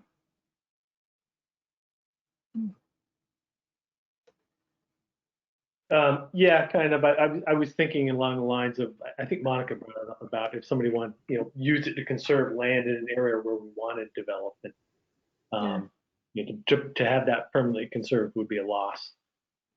Yeah, and I think that's why the draft has that written, that it's only an option in those areas if there is already a significant amount of resources on the parcel. So, you know, it kind of addresses, you know, not losing kind of too much of the developable area. Was that?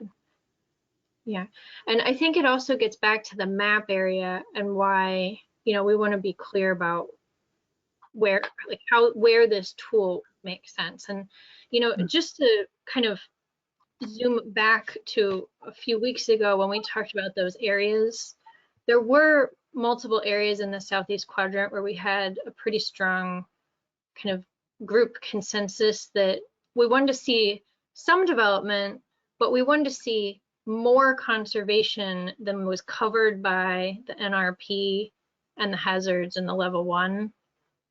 So, you know, we did have that discussion that there seemed like there were some areas where a tool like this would conserve some additional area while continuing to have some development, kind of that mix. So, you know, I think that's where, you know, maybe when we look back at the map, you know, this tool could be applied. And I mean, I guess just, so I don't know if there's more kind of questions about how this works for the permanent, you know, I guess we're really talking about that option 1, whether or not it's only in the zoning or requires the permanent conservation easement. But I think what I mean, and I know that some people have strong opinions on this, but, you know, it was kind of keeping track of where we were at. And it sounded like the majority of the group was not in favor of that option 1, the zoning only, but wanted to keep options 2 and 3, which would mean it would be permanent. So I guess guess just to maybe formalize that with a straw poll, unless Sharon, you wanted to say something else. Well, I was just gonna say that these are presented as options and we could leave them at that. But then the determination would be on the landowner more than the DRB. Yeah. But you could, and maybe we could recraft the language to say that somehow depending on I mean, we'd have to define the circumstances under which of these could apply. But again, they're presented as options and not as you will do this and this and this. It's this and this or this. Well, we did hear of probably more than half the group speak against option 1. As the only, I would say option 1 should be there in any case because it should be shown on the subdivision plat. The question is whether you want the other, these are ands or ors. Oh, okay. So I think what it is that 1 would stay because it's shown on the plat, but then you'd have to do either 2 or 3. 2 or 3 would be required to make it permanent, right? Right. So we can do I mean, I feel like everyone spoke on this issue. I think we could do a straw. Can I just make one question about timing? Sure. Okay, so if what we're talking about is a tool that provides permanent conservation, and we're only talking about that as its definition, I'm totally fine with it being permanent conservation all the way. I would vote for that. But if that tool then becomes the only choice, the only option, even for parcels that have less than 50%, that's where I would ask that we have separate conversations. You know, we're trying to merge everything here into one definition, but to me, it really varies depending on the circumstance. If we said, hey, everywhere across the city, if you have 50% of your parcel within these hazards and this, then you must be a conservation PUD with permanent conservation. That makes a lot of sense. But if we're also saying to someone who has 0 hazards and 0 anything on their property that their only choice is to do this and it's absolutely permanent forever, that's where, you know, it'd be wonderful if we could separate those out, and that will come to the map. So just if we're only talking about what the conservation PUD is, I will support it being a permanent conservation, but I do ask that we be very careful about where that goes, and I would ask that it only apply to the 50% of parcels that are 50-50. Okay. And actually, Monica, you bring up a good point, because originally the conservation PUD was elective everywhere. And then there was discussion about making it mandatory in the southeast quadrant. And along with that, there's a carve-out provision that I drafted based on a request from the Planning Commission a few months ago.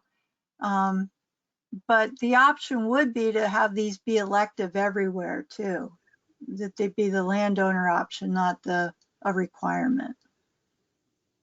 Okay. Well, I think maybe we can do the straw poll. It sounds like it would be, you'd keep 1 because it gives direction on how to draw it, and then say that either 2 or 3 are the options for the conservation to be recorded to make it permanent. Duncan, you have a question about that? Yeah, actually, I just had a quick question on something Monica said. Maybe I misheard you, Monica. Did you say someone could elect to do a conservation PD without any resources on their land? Well, I mean, that's what we have to decide. Yeah, and the reverse is that somebody could be forced to do a conservation PUD if they have 0 hazards and any other protected resources on their land. That's just what we need to discuss and decide, because I would be opposed to that.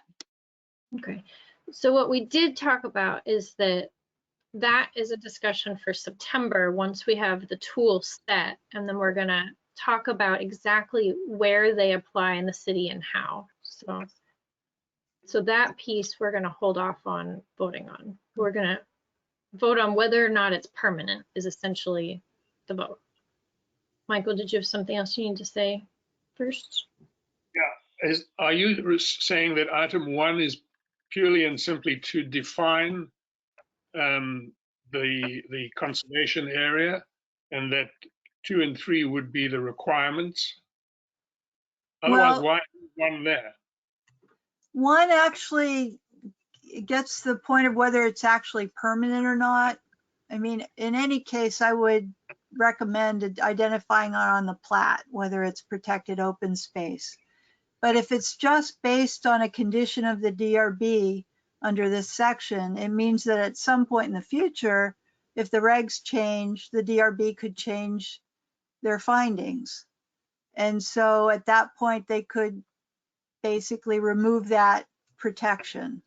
And that's why it's not considered a permanent protection in most cases, because it's subject to DRB approval and changing regulations. But that said, for any kind of protection, you want it to be shown on the plat. The conservation easement or a dedication deals with it at the next level then. It says either you give your development rights away or you just give the land away to some other third party that will manage it as a conservation parcel. So what's the purpose of keeping 1? Well, 1, again, you always want to make sure that it's on the plat. And if there is a concern about having something be permanent, that would be the minimum that you would require. So that somebody can't just come in and say, I want to subdivide this, and it's not recorded on the plat as open space. They can say, you know, there's no record of that being protected open space. So I'm going to I don't know. Sounds suggest. like a loophole. So Sounds really. So this is what we're gonna vote to change right here in a second, Michael. So I'm gonna suggest, and then we're gonna take a straw poll on my suggestion, that 1 stays to make sure that it gets recorded on the plat, so that there's the permanent record on the plat, but that either 2 or 3 is also required to make sure that it's also either a permanent conservation easement or a permanent dedication of land to the city. So it's recorded, and then permanent. Jessica, can I make a case for the fact that to vote on this at this point might be premature? The reason is because there's other aspects of conservation PUD that I think we all really need to make sure we understand. The conservation PUD provides developers with the ability to consolidate their building and not have to do some of the other requirements of a traditional PUD. It's kind of like, you know, a light PUD, but the exchange is that you're saving a lot of the space. This tool may be important for other types of development that really where the conservation piece isn't as critical. You know, if we wanted every PUD to be, you know, have the perfect park and all of the other benefits that the TND has, we wouldn't be offering this one at all because the PUD has that perfect neighborhood. But we are offering this because the conservation of this land is so important. Whether that conservation is permanent or not at this point to be voting on, I wish that we could more fully discuss the full conservation PUD. This is our first time discussing it since a year ago, and now we're making a vote. I know it's a straw poll, but on some of these details, when I think that there's more about the conservation PUD that we all need to make sure we understand the differences of versus the TND. So, and secondly, I don't know that I think that both 2 and 3 should be a choice of the landowner if we're going that route. So. Okay, I was just attempting to get through anything, and this is the order. It's in Sharon's packet. So I don't know. I mean, we had 4 or 5 of us say we wanted it to be permanent, so we can either do a straw poll or we can move on and talk about other parts of it without any kind of feedback for Sharon. So, I think what you said, Jessica, would be a decent wording for a motion for a vote or a straw poll. yeah, and I guess that's why it's a straw poll. Like, I feel like we need like a draft of the whole thing that then we're looking at. You know, I think Sharon's looking for feedback on like specific items here, and this was one that Well, you know you brought up, Monica, and now we're talking about it. Let's do the straw poll, and you know, Monica's point. I mean, if we voted, then that's some other issue. But I think in deference to Monica, it's not we're not doing a permanent, you know, vote. It's a straw poll. So yeah, it's a good point. And I think well, I will say too that, you know, it is the flip side of the coin that we're talking about the conserved portion of it. Monica raised the issues around the developable portion of it. This allows for the substitution of a TND within the developable portion if there's enough land available. To be honest with you, there are very few parcels left in the city where that could actually apply. But normally it would happen the way it happens now, that the development density would transfer. It would be regulated by whatever your underlying zoning district and subdivision regs are, except to the point where you can waive lot sizes and things to accommodate the amount of units that you're allowing to be transferred. Well, density can only be transferred if there's NRP on the parcel. No, if there's any of those level 1 or level 2 resources on the parcel. So we're basically saying that 70% is open space. The development density attached to that can be transferred to the 30% that's designated for development. Within that area, you get the number of units based on the underlying zoning, but you get them over all of the parcel except for the hazard areas. So you get that 70% plus the 30% concentrated within that 30%. And so the second part of the question in the memo was, and Monica raised that point, what do you want that developed portion to look like? Should it be regulated just based on the underlying zoning, or should it be regulated based on things like building types and roads? Right now, under your current regulations, it's regulated based on the underlying zoning. And that's pretty standard practice.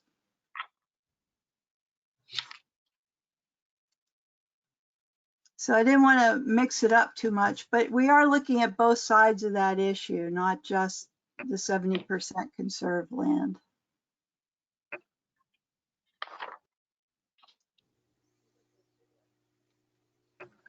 I had a question about the minimum size, but we should come to that when we get there. I did want to say something about Bernie's comment that yes, transportation is a major contributor, the major contributor to greenhouse gas emissions, but over time we probably will see less as the growth of electric vehicles happens. And it's not really, I don't think it's smart to sacrifice our land in South Burlington, build on it so that our neighboring towns don't have to sacrifice theirs. I'm interested in looking after South Burlington at this point. It doesn't make sense to build here just so people don't build there. Yeah. They will have the same objectives as us. I'll only add one more point, that typically conservation PUDs assume that there's a conservation plan in place or a map that shows, it's similar to what you have in the Southeast Quadrant already with the NRP.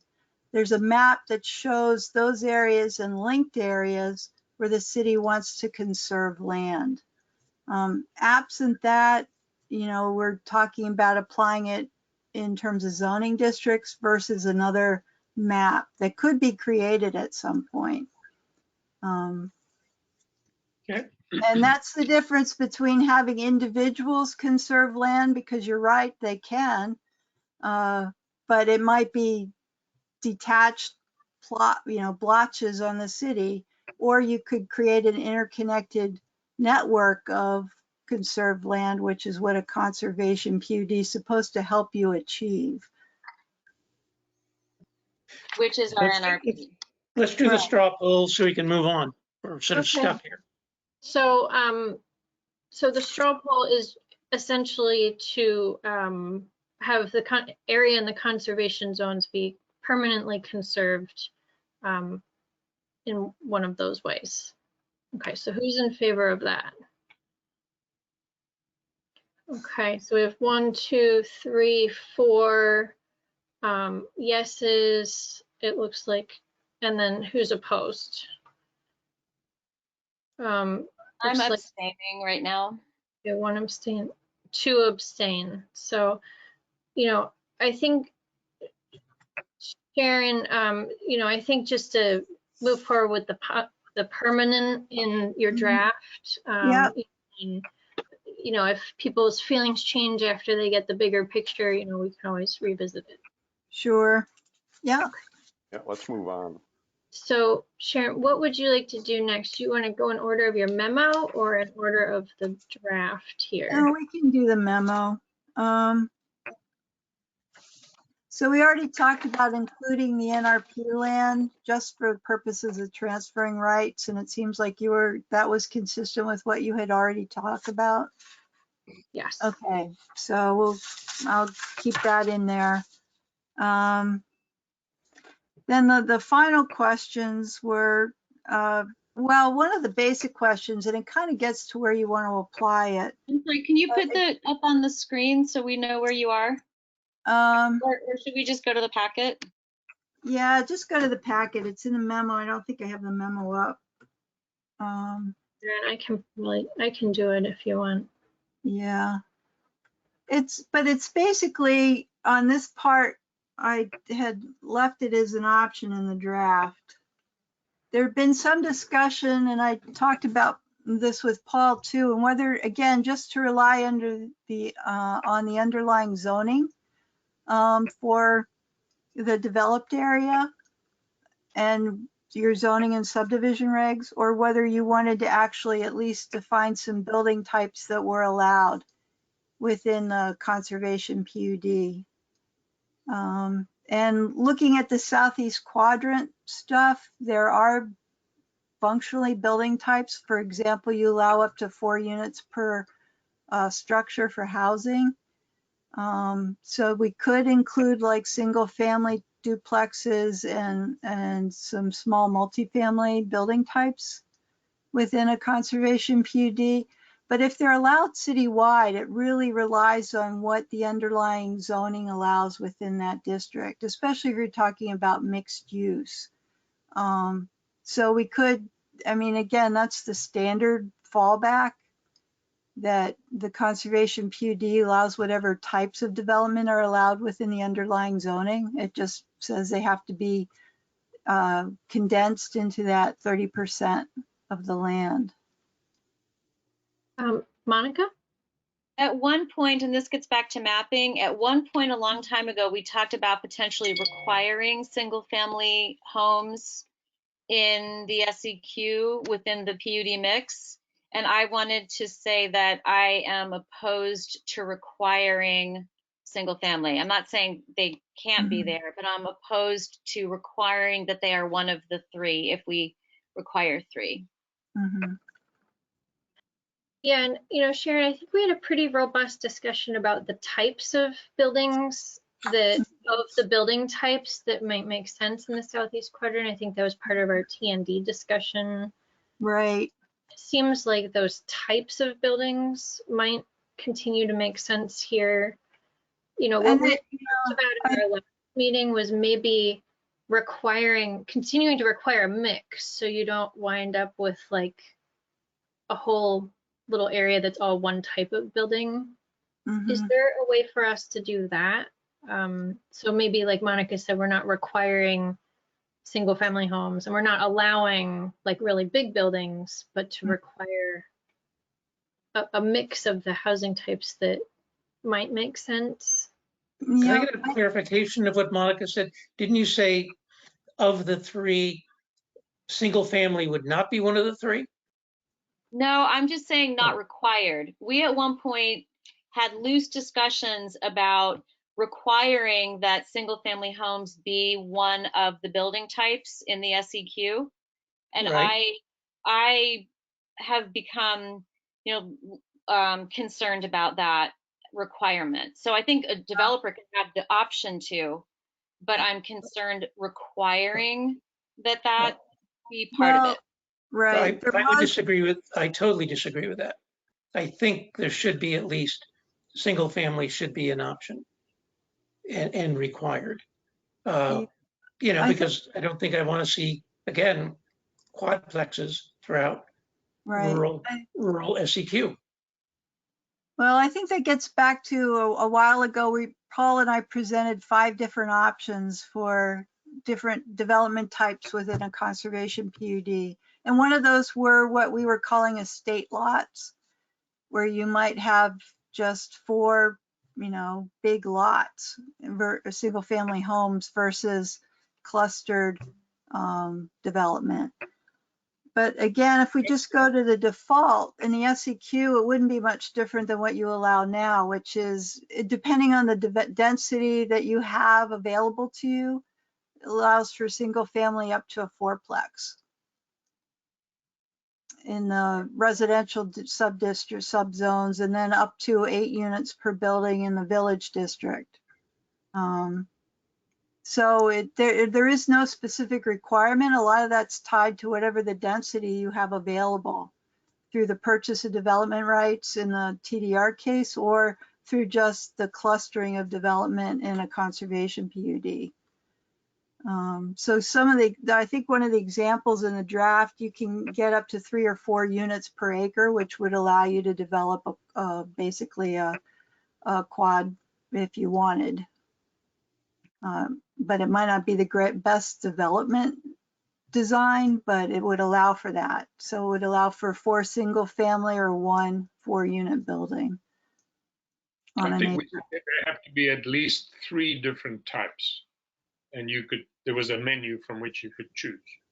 Well, I mean, we are doing that for a TND. I don't think the densities, especially in the southeast quadrant, support that for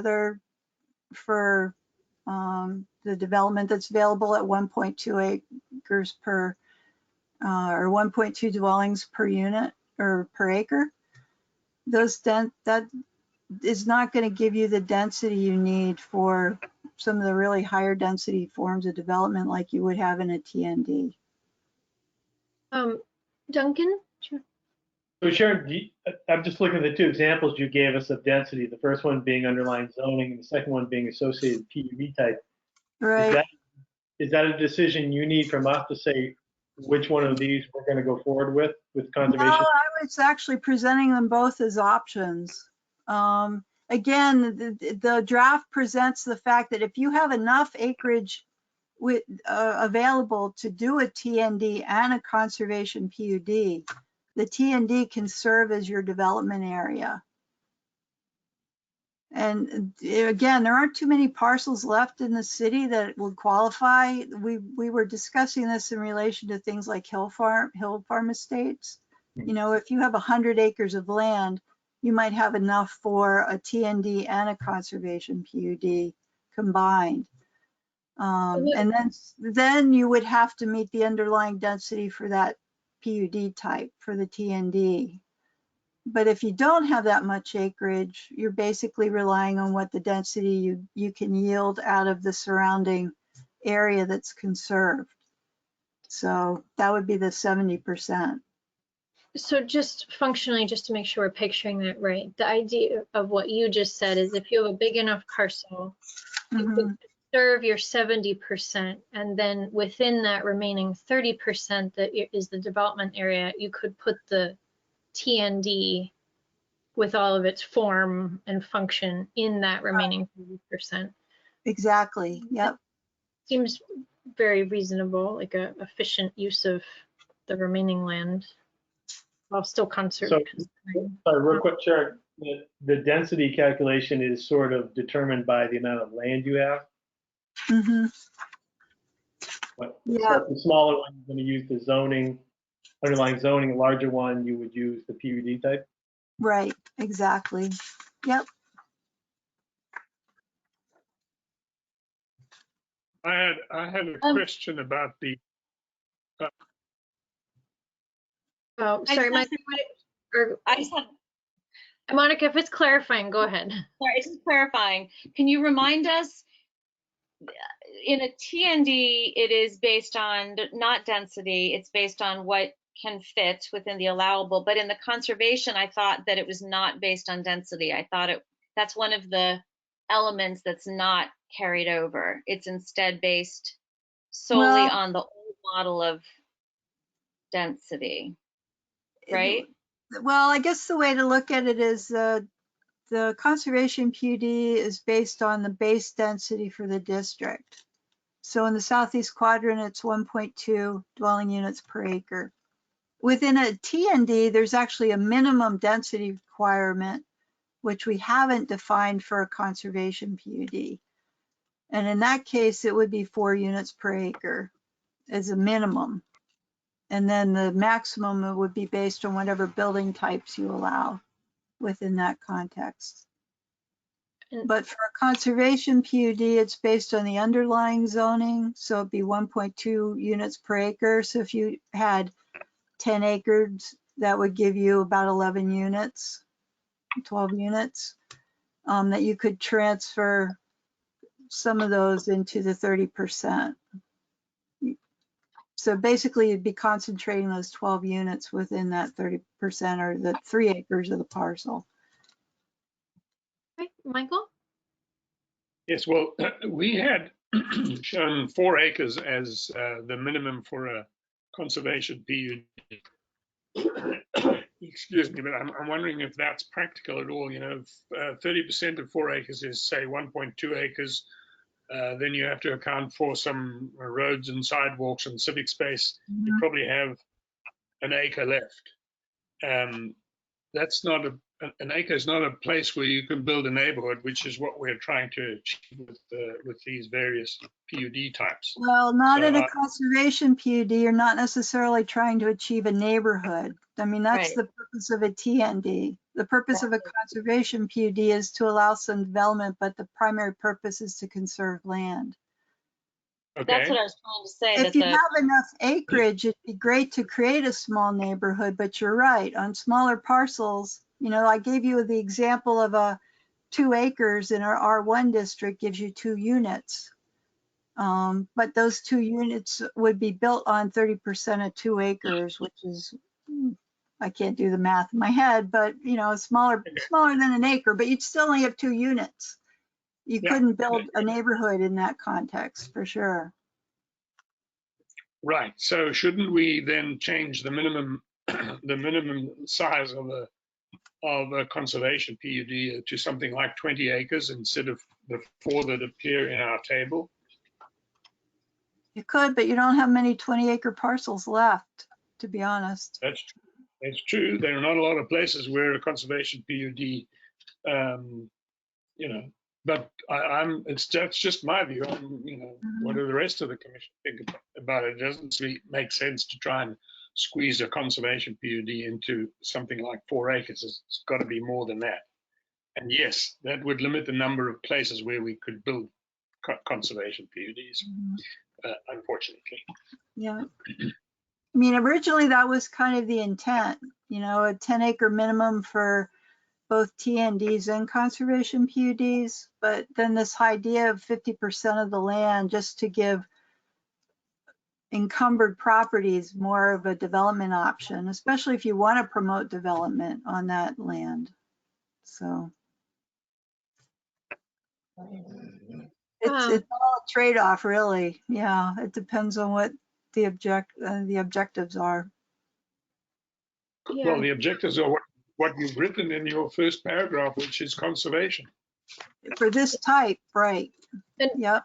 I guess to me, being able to have it available for those 4-acre parcels, it's important if they have more than half of their area covered with, you know, the resource areas. So I think it's important to have it be allowed to be used for those parcels. And then, you know, I'm actually a little surprised you're speaking against it, Michael, because you know, for those parcels that are between 4 acres and 20 acres, you know, it is a conservation tool where you do have the 70% conserved. Yeah. Maybe, but is it practical down to 4 acres? Maybe 10 is the right place to start, but 4 acres, it seems very difficult because of the 30% is so little, and Yeah. then you've got all the rest of it. I mean, would 10 make sense? I mean, is that should be the minimum? Could I? Monica? So one of the reasons that I'm opposed to requiring single family being on this is exactly for this reason. I mean,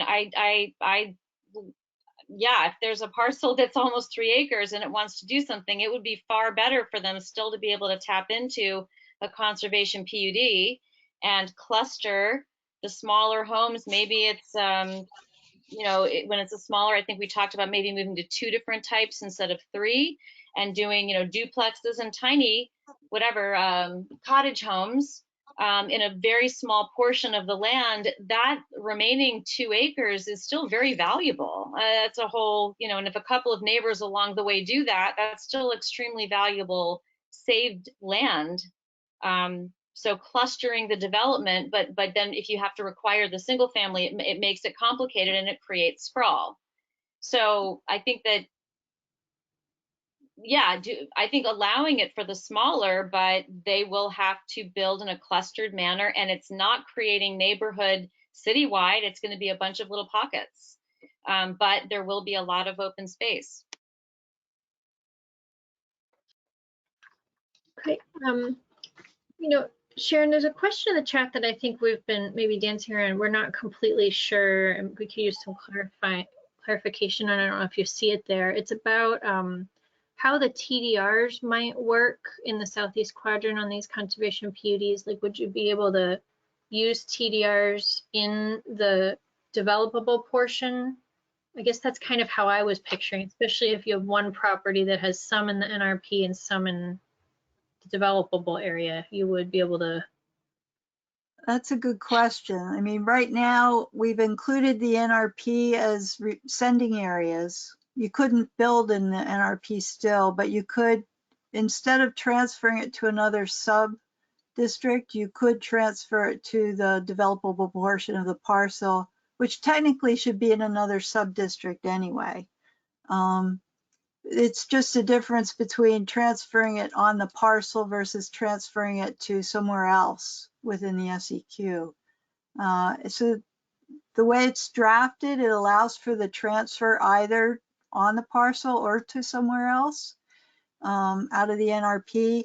It does not address whether you can actually transfer or designate those development areas as receiving areas for NRP areas that are outside of the parcel to be developed.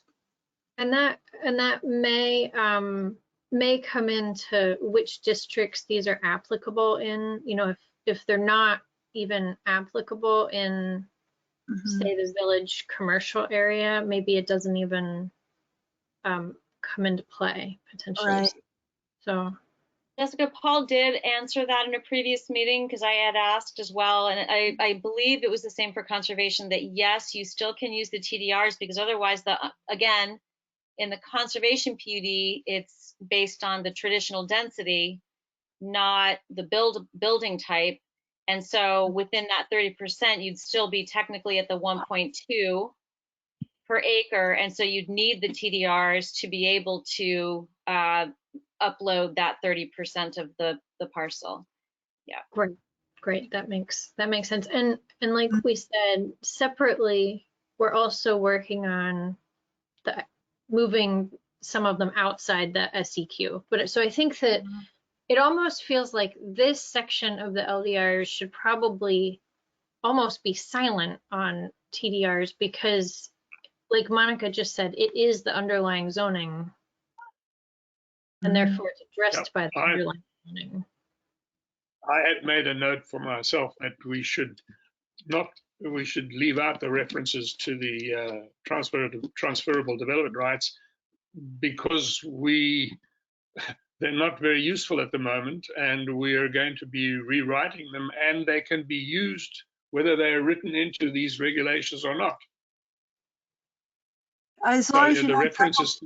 You can't double count them though, and that's my only concern by not referencing them. You can't transfer the density within the conservation PUD and then transfer it again to another sub-district. Yeah, Sharon, it feels like that the movement of TDRs should still be accounted for under the TDR section of the regulations, whether it's in a conservation PUD or not. Right? Well, the conservation PUD requires the transfer well, it doesn't require it allows for the transfer development rights.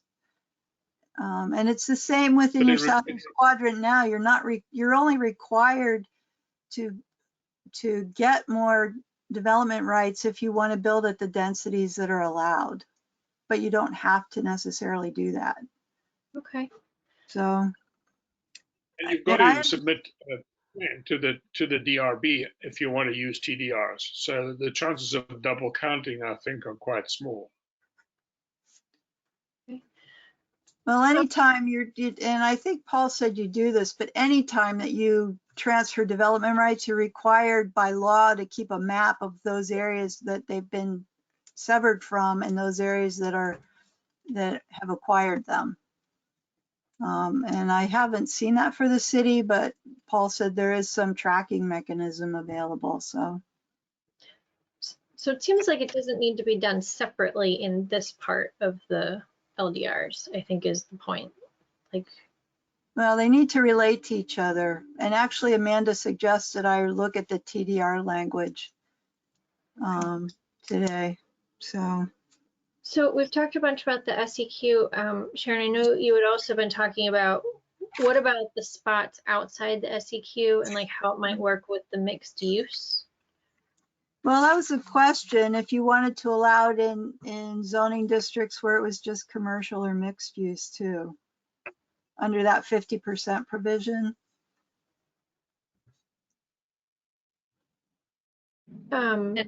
This is SEQ only or citywide? No, if citywide. I mean, again, we're going to have that discussion later, but in terms of what should be included in the developable area, it's helpful to know whether you want it strictly be residential kind of neighborhood development, or if you want to allow for whatever developments within the underlying zoning district.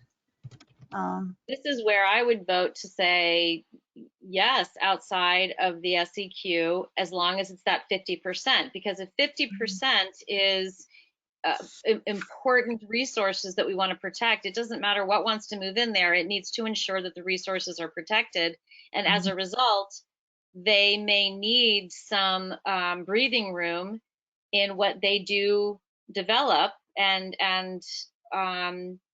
not put a park in their smaller acre of buildable area because they've just conserved 50% of their lot as open space. I mean, I think whether it's residential or commercial, they will need that offset, if you will, of not doing some of what the traditional PUDs require because they have secured this 50% or the 70% actually of their area.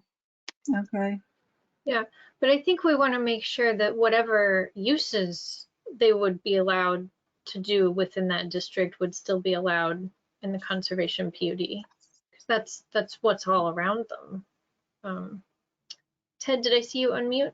Yeah, I guess the question is that I think we're talking about something like Technology Park, Meadowlands that come to mind, right? I mean, so we'd be talking about 50% for those two entities.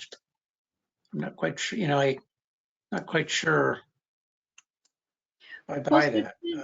So Ted, there's an example, like, maybe one of those parcels, we put a big forest block or habitat block on maybe 60% of one of those technology park parcels. I don't know if there's one that's exactly like that. So Right. the idea is, you know, maybe they could use this conservation PUD, only develop on 30%. And then what did they do on that 30%? Right? Is that? Well, but also they wouldn't have to, therefore, for an example, put in a park. You know, if there's a, if within the within that zone, if they are required when they're building to add a public space, perhaps that's one of the things they don't have to do in a conservation PUD, because they've just conserved all of this open space. So there's certain things they won't have to include. They can conduct their business, but they don't have to include these other structures or space for these other things. I almost We I did almost think have, we need to we carve. did have a campus PUD, which might be the kind of thing that would be suitable in a technology park type situation. Right. That would be, then I would see a justification for a park, and, you know, where there's residential as a component of the commercial. But I think Michael's spot on that we should maybe really carve out a specific zoning for those areas and not blanket 50%. Have we answered all the questions that Sharon had in her memo in any particular order? Sharon, have we answered your questions? I think we're getting there, yeah. The discussions really helped. I mean, the last two questions were whether conservation PUDs should be restricted to residential districts. So that's the conversation we're having now. And whether we should include building types, allow building types. And again, that in part depends on what types of districts these are allowed in. So, I mean, we can have that discussion again in September. I was just hoping to get some feedback, because I haven't written the design elements of a conservation PUD specifically as they apply to the developable areas, not to the conservation areas. Yeah. So I think, Sharon, we want to make sure that it's going to work for some of those commercial mixed use developed areas, because we know that we've created more hazards, more level 1 resources and more level 2 resources that may add up to more than 50%, or maybe even a higher percentage of some of these parcels. So I think we want to make sure that this tool would work. Okay. Yep. Right, because the goal of the conservation PUD would be to help make it work by figuring out what things might we be, let go of, right? I mean, that's... All right. And it would be elective in that context. So Duncan? Landowner, right. Yeah, no, I just had a clarifying question, and maybe I'm missing something here. So conservation PUD for any parcel over 2 acres, minimum 50% is resources to be protected. They have to still conserve another 20% of the land, correct? Right. Okay. Yeah, that's in order to get the flexibility. But it is optional at that point. Like they could, it's optional. So they could just develop their remaining 50% of the parcel, however the underlying zoning works, or they could do the conservation PUD, conserve the other 20%, and have the flexibility of the PUD structure. And get the density bonus effectively. Clustering. Cluster. Yeah. Right. Monica? I don't know if this is a good time because I don't want to take it off track, but I do have another request for the conservation PUD, which is to ensure that, and maybe this is just residential, to ensure that that 30% of buildable is contiguous, that it's connected, that a person cannot say of their 10 acres that, yeah, we're going to only build on 30%, which means we're going to put 1% over there and basically make sprawl happen with a road that connects through the 70%, right? But that it's clear that this 30% buildable is in it's one connected place and that the 70% is untouched. So it seems logical, but it would be really nice to see that in writing in there. That language is in there, but I'll make sure it says what, I mean, that was the intent. I'll make sure that, I'll go back and look at it, make sure that that's what. Thank you. Yeah, there's people that would, they'll find a way, so. Yeah. But is it possible on a parcel, there would be natural areas that aren't connected on a larger parcel? Potentially the conserved areas, but not the development area. I mean, you're talking again, about development? You're talking about developed areas. I apologize. Yeah. Okay. I thought those comments applied to the entire development, to the entire PUD, that they be contiguous. Yeah. Contiguous. Right. Yeah. Okay. Yeah. Okay. And then, I think the last question we may have touched on a little bit, but maybe didn't have resolution on was the building types. Right. I don't know if you got what you needed from us, Sharon. Well, again, the building types come with attached lot standards and things like that. I know it's been a while since you reviewed those too. And we've actually added a small, I wouldn't call it a tiny house type, but a smaller, based on some of your earlier discussions, than a standard single family. But so they come with lot sizes that would apply within any PUD type. It might work within a conservation PUD. Again, at the southeast quadrant, you allow up to 4 units per building. So you allow for single, duplex, triplexes, and quads. So we could specify that. Again, my concern is making sure that there's a density enough to support whatever types we define for that PUD. Yeah, as part of the flexibility that a conservation PUD is meant to offer, I would be open, and I wonder if other people agree, to not requiring the multiple types. If it's maybe under a certain size or something. I mean, I could see a conservation PUD being the perfect fit for somebody who's building a cottage. I'm sorry, I'm forgetting the name. It's not the tiny home, it's not the cottage, but yeah, cottage housing. So, I mean, I could just see a beautiful cottage village being built and it's 30% surrounded by its 70% of nature. And it just seems like in a conservation PUD, again, perhaps only of those under a certain size, they should be allowed to go to one housing type if it helps. Yeah. It seems like that might be along the lines of what Michael had said earlier. If you only have three buildings on a very small, you're not going to have a neighborhood, but it might not make sense to have one single family home, one duplex, and one triplex just to get a variety. Michael, do you want to speak to that? Yeah, and we've actually had some specific feedback from a couple of developers that we are being too prescriptive. They want a little bit more flexibility so they can innovate, and if we tie their hands this way, that they must have a certain number of a particular kind of building, that that's in interfering with their ability to innovate and is too prescriptive. That's what I've heard directly from a couple of developers. I think what Monica is saying, that we have some flexibility, is a good idea.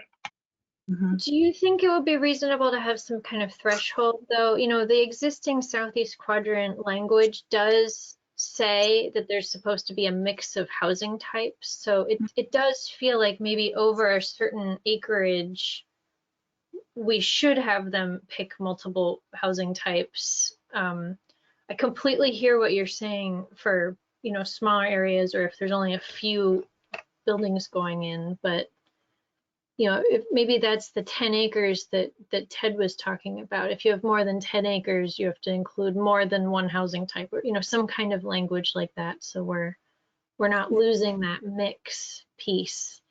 How about if we Well, based you know, it on the number of example- units versus the acreage? So if you end up with more than 10 units or 20 units, you have to have a mix. Okay, Paul Engels? Isn't there a threshold for PUDs? 10 acres or 20 acres or something? Well, there used to be a 10 acre, but we dropped it to 4 acres a long time ago. That's why we've been kind of running with 4 acres. That said, for a full TND or a full, we stuck with 10 acres. I'm actually trying to figure out what to do with the 4 to 10 acre range of PUD types right now. It just doesn't seem to make sense that there would be a 4 acre PUD. I mean, that kind of defies logic to me.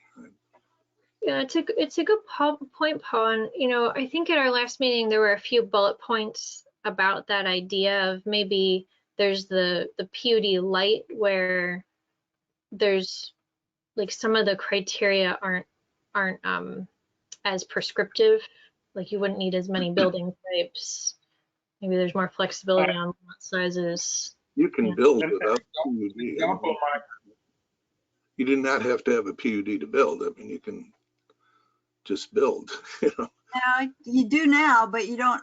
I mean, we wrote subdivision regs, so you wouldn't have to, right?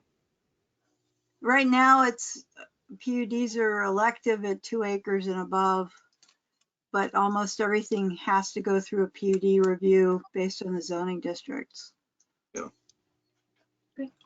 An example of flexibility would be a developer who builds some houses to his own design, but then allows other buyers to have their house designed by an architect. So you could have, a few houses that are built by the developer and designed, and then a few others, built by different architects.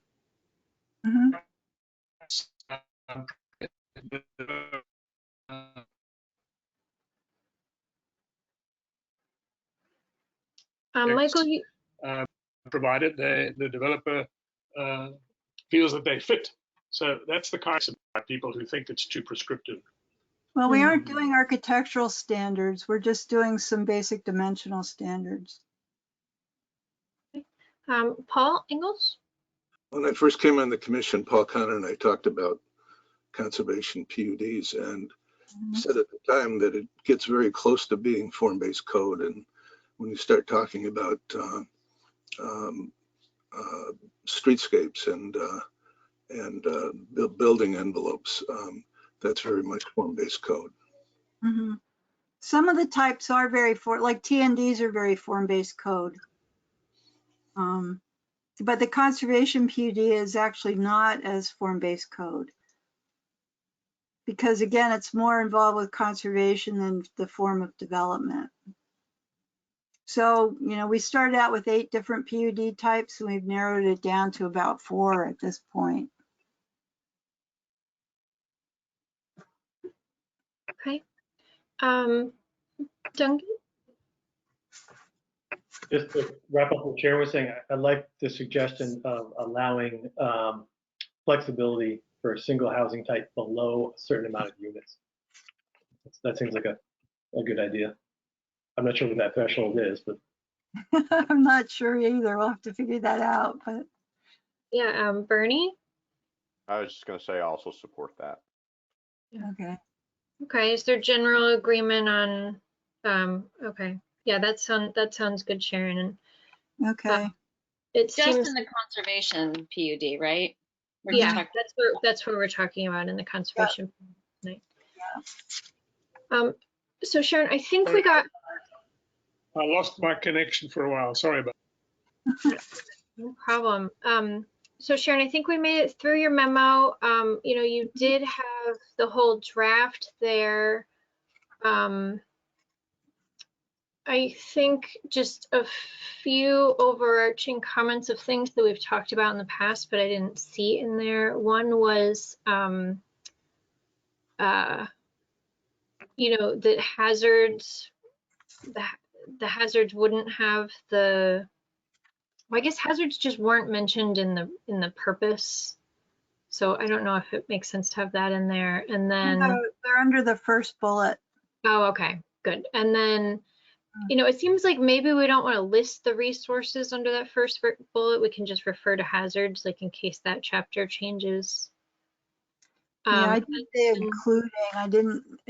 I didn't do including, but yeah. Okay. It's supposed to be not inclusive. Okay. Yeah. And bullet 3, we've had a few other discussions of other items that should be included in here, including active farmland and meadows and grasslands. Mm-hmm. So we had talked about them a few times at some previous meetings. It seems like getting them on that list might make sense. Good. Yep. Okay, I'll highlight that.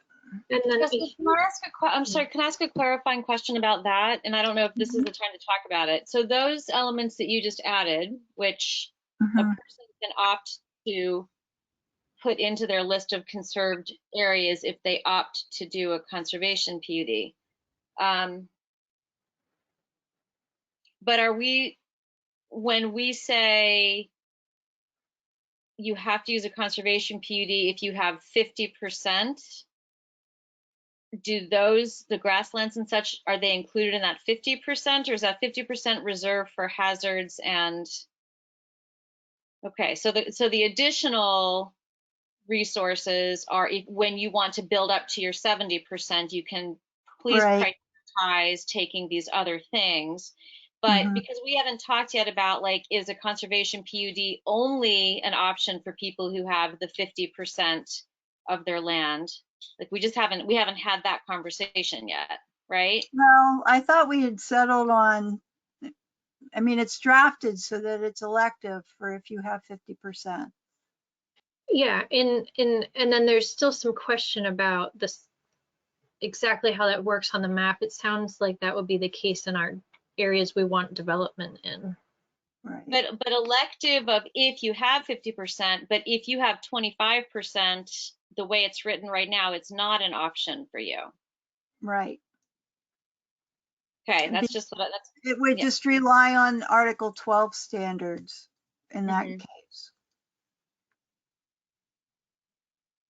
Oh, actually, that was the part that I thought maybe wasn't written right. So that's the top of page 2. It says a conservation PUD is elective for any parcel of 2 or more acres in which a minimum of 50% of the total tract or parcel consists of level 1 or level 2 resources.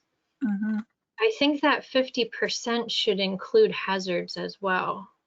Well, the problem is the hazards are undevelopable regardless, so they aren't transferred. So even if it was 50% hazard areas, you wouldn't get the benefit of transferring the density because they're not developable land. So they're excluded. I mean, I thought we agreed quite a while ago that there were no development rights tied to hazard areas.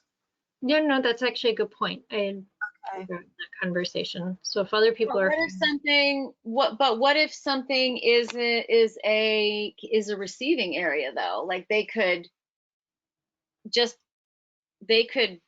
use their 30% and buy TDRs to bring density in from elsewhere to put on their 30% if they wanted to.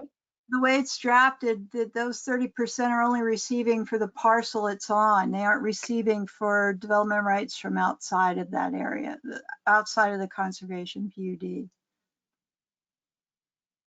I mean, that's something that you guys raised tonight. Now I need to think about that a little bit. But right now they aren't receiving areas for TDRs outside of the PUD. Outside of that lot. Right. I thought that this was part of the deal though, is that if we've just added hazards and level 1s to a parcel, and that parcel now finds itself over 50% from the new Articles 10 and 12, that this conservation PUD gives them some flexibility in that. And if they did have the ability to just build on the 30%, but do this cottage village and they could fit more, why couldn't they buy TDRs to build on the buildable? It depends on the underlying zoning. So the density only transfers based on what the underlying zoning allows. It doesn't, and it includes additional units for affordable housing offsets, but it doesn't include additional units for transfers from outside the parcel. Right, did you have a question about that, Michael, and then Paul? Yeah, we're only talking about including the hazards in calculating as making part of the 50%. We're not suggesting that that portion can be used to increase density. It's just that the 50% is level 1, level 2, and hazards. Is that right? In a conservation PUD. Yeah. In a conservation, but in a TND, it's not, it's based on building type. So yes, that's why I was forgetting that. I thought we're shared only talking hazards were not included in the 50%. Well, well, that's actually a good point of clarification. We could include them, but there would still be no development density transferred out of that area. Correct, and that's how I thought it was. So if you had a parcel and all those resources from chapter 10 and 12 all added up to more than 50% of your area, then you were allowed to do the conservation PUD, but you're right, you'd only be able to use density from the level 1, level 2, and the buildable area, not the. Yeah. So I can change that to say, how about if I change it to say consists of hazards and level 1 or level 2 resource areas. Yeah. Okay. Paul Engels? What about grasslands and farmlands? So I think I just suggested, and we didn't do a straw poll on it, but I did just suggest we add them to the resources that are in the conservation area. Yeah. Add the 50%. Well, for making the 70%, they're included. And Paul at one point was, I haven't looked at Article 12, but he was calling them level 3 resources. So basically level 1 and level 2 have to make up the 50% and the hazards. But if to make your 70%, you can add in other open space resources. And what you want included in that is up to you. In some cases, it might be something that's identified by the neighbors through on-site investigation or a neighborhood meeting that we really like this one view from this hill. So could you include that in the 70%? I thought Paul Connor said grasslands and farmlands. There's prime ag soils too, and I'm not sure. Yeah, we added them into the, or I just suggested, and we kind of talked about it at previous meetings, adding that into the area that makes up the conservation area. Yeah, so whatever the level 1, level 2 is definitely part of the 50%. Getting to the 70% is that kind of fuzzy area. Whatever you guys want to include in that is fine. Michael? Yeah, someone may want to protect or conserve a farm, and that farm may just be meadows and grasslands for all I know. So we should include it. And I think the last discussion we had with Paul Connor, that came up, and I think that was one of the things we thought we should include: grasslands, farmlands. Well, Paul told me not even primary ag, just prime, federally important soils. Prime is almost the whole city. Primary is more defined. So, I mean, Act 250 looks at both prime and statewide, but Paul had mentioned just prime. But again, that's open for however you want to define those resources. Yep. And again, it could include stuff that's like not listed anywhere, but identified on site as important to the neighbors or important to the city. Yeah. Okay, Duncan? Yeah, no, my understanding was the 50% was exactly as we just discussed, hazards level 1 and level 2. Mhm. And then grasslands, prime ag, and that could be added to the other 20%. Right. Yeah, that's my understanding, because we did not regulate grasslands or ag soil under Article 12. Right. Monica? And then this is where the mapping discussion later will come in. If there's a decision that a certain section of town can only use the conservation PUD, that's when this 50% goes away, because there can be a lot that has 0 on it, 0% hazard level 1, level 2, but they may be told they have to use a conservation PUD, in which case they can use all farmland or all grassland, whatever they might have, if we say that they have to do that. Or on the other hand, are we only letting people use this conservation tool if they meet that qualification of the 50%, no matter where they are, even in the SEQ? You can only have access to the conservation PUD if you meet the 50% threshold. That's part of, I don't know when we talk about that, if that's during the mapping or now. Yeah, I think maybe in the mapping, I think it might be helpful. I mean, we're really close to 10. We do have one other agenda item. Sharon, did you get feedback enough on your big questions to be able to continue to get this drafted from us, or is there something else that would be? Nope, I think so. Yeah, it was a good discussion. Okay.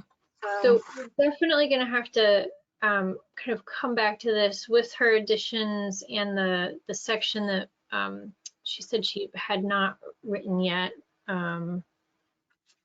And then we will also then have a discussion of exactly where these apply additionally. So anything else on this item before we move to the just for process, Jessica? So if Sharon, if you end up making revisions to your draft that you feel are feedback from what we had, Jessica, do we have to wait for another meeting to receive those revisions, or is that the kind of thing that can be posted on the city's website and we can be informed that, you know, Sharon's suggested updates are there?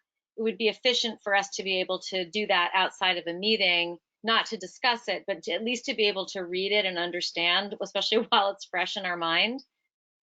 Yeah, I think Sharon, is as soon as you're ready to kind of reshare this, I mean, we could, you know, individually read it and be ready for our next meeting discussion. So.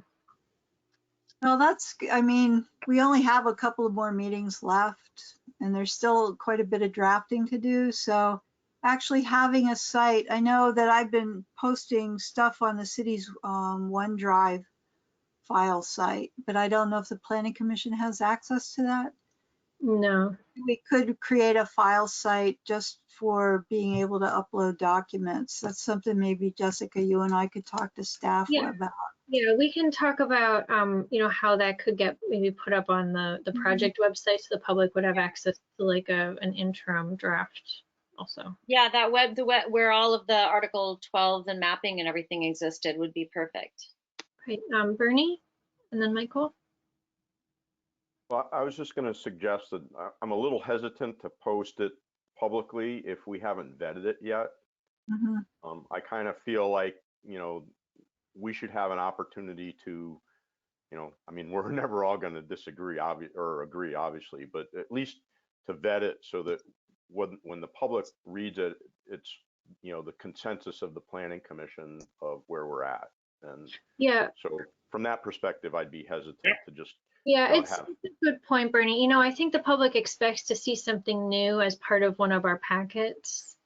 So, but, you know, I guess one thing we could do is if it's ready before we're actually talking about it, we could include it in the packet as this is for discussion at the next meeting. So it could kind of get out there as soon as it's ready, even if it's not the main agenda item. Yeah, if it's in the packet, that's fine, but I would just, you know, In the caution in the against. as a draft. Yeah. Draft. Okay. I had one last question about level 3 resources. Are those the ones we were talking about this evening? And how will we work them into these regulations and or Articles 10 and 12? It doesn't have to be answered now because I think we all want to get the next item done. Sharon wants to go home. I can see that. Well, actually, it's not a long trip, but I have guests from all over the world here, so cool. Yeah.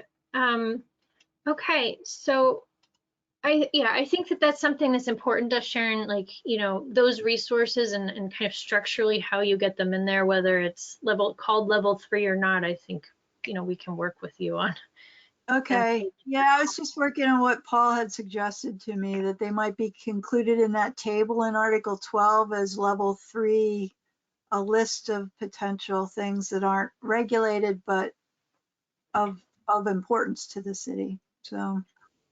Okay, great. So I think that is where we're going to wrap that up tonight. We do have one more item on the agenda, and then we'll review our schedule just so it's out there. Thank you so much, Sharon, for joining us tonight. Thanks, Sharon. Yeah. Thanks. So it's called, I have the map up here. So let's see. So essentially, we were shared a PUC, the Public Utility Commission, pre-application 45-day preliminary site plan for a solar array. solar farm. Yeah, solar farm. Okay, and here's the map. So it's on Spear Street. These gray things are the solar farm area. So how this works is basically they have not submitted anything to the Public Utility Commission yet. They are pre-sharing this information with us. So if we have any comments as the Planning Commission or the city council also gets this information. We have this 45 days to give them more like informal feedback so that they can incorporate that feedback into their actual application. So Ted? Two things, no fence and a hedgerow parallel to the interstate. No fence. Yep. And hedgerow along interstate. Duncan? Didn't we look at a proposed development in front of that?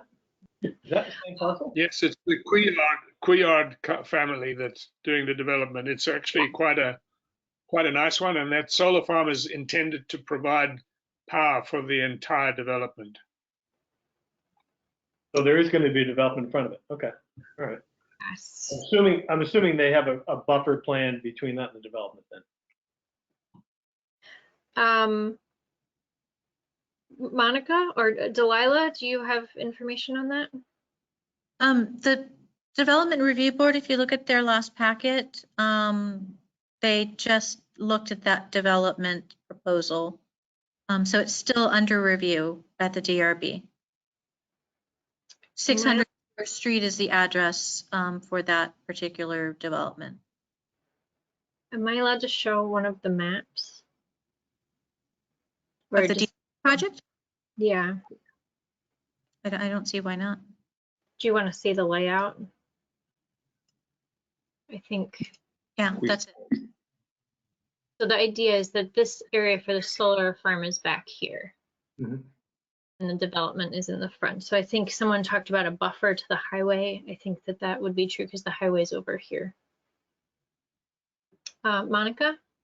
So because it is right by that development, it would be really awesome if there was walking space for the residents, allowing some kind of, pathways, breaks in. I know that the panels have to be protected. But if there is a way to still allow that area to be usable by people in a safe way, that would really be fantastic, because it's a lot of land. And just in general, you know, the pollinators and everything else, it makes for a really beautiful, quiet place, actually. So even like pathways through in some manner would be fantastic. Are you also suggesting we ask for pollinator species to be planted? I don't know, that might be a state law. I hope the state's working on that all solar panels are have pollinators under them, but it would really be wonderful if the state isn't requiring it yet, it would be wonderful if they chose to do that. Okay. Making it more of a beautiful place for people to coexist. Michael? Yeah, pollinators, growing pollinators between them and under them was something I was going to suggest. And in fact, I've attended a whole seminar at UVM on that question. But to answer something that Ted brought up, if you look at the map, there's a tree line that goes parallel to the highway. And I believe, well, we had asked them before for a berm of some kind, but they've got a tree line on the east side of the property and somewhat on the north as well, if you look at the map.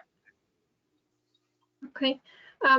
Ted, does that tree line that's here, it looks like it's at least 50 feet wide. Is that enough of a hedge row?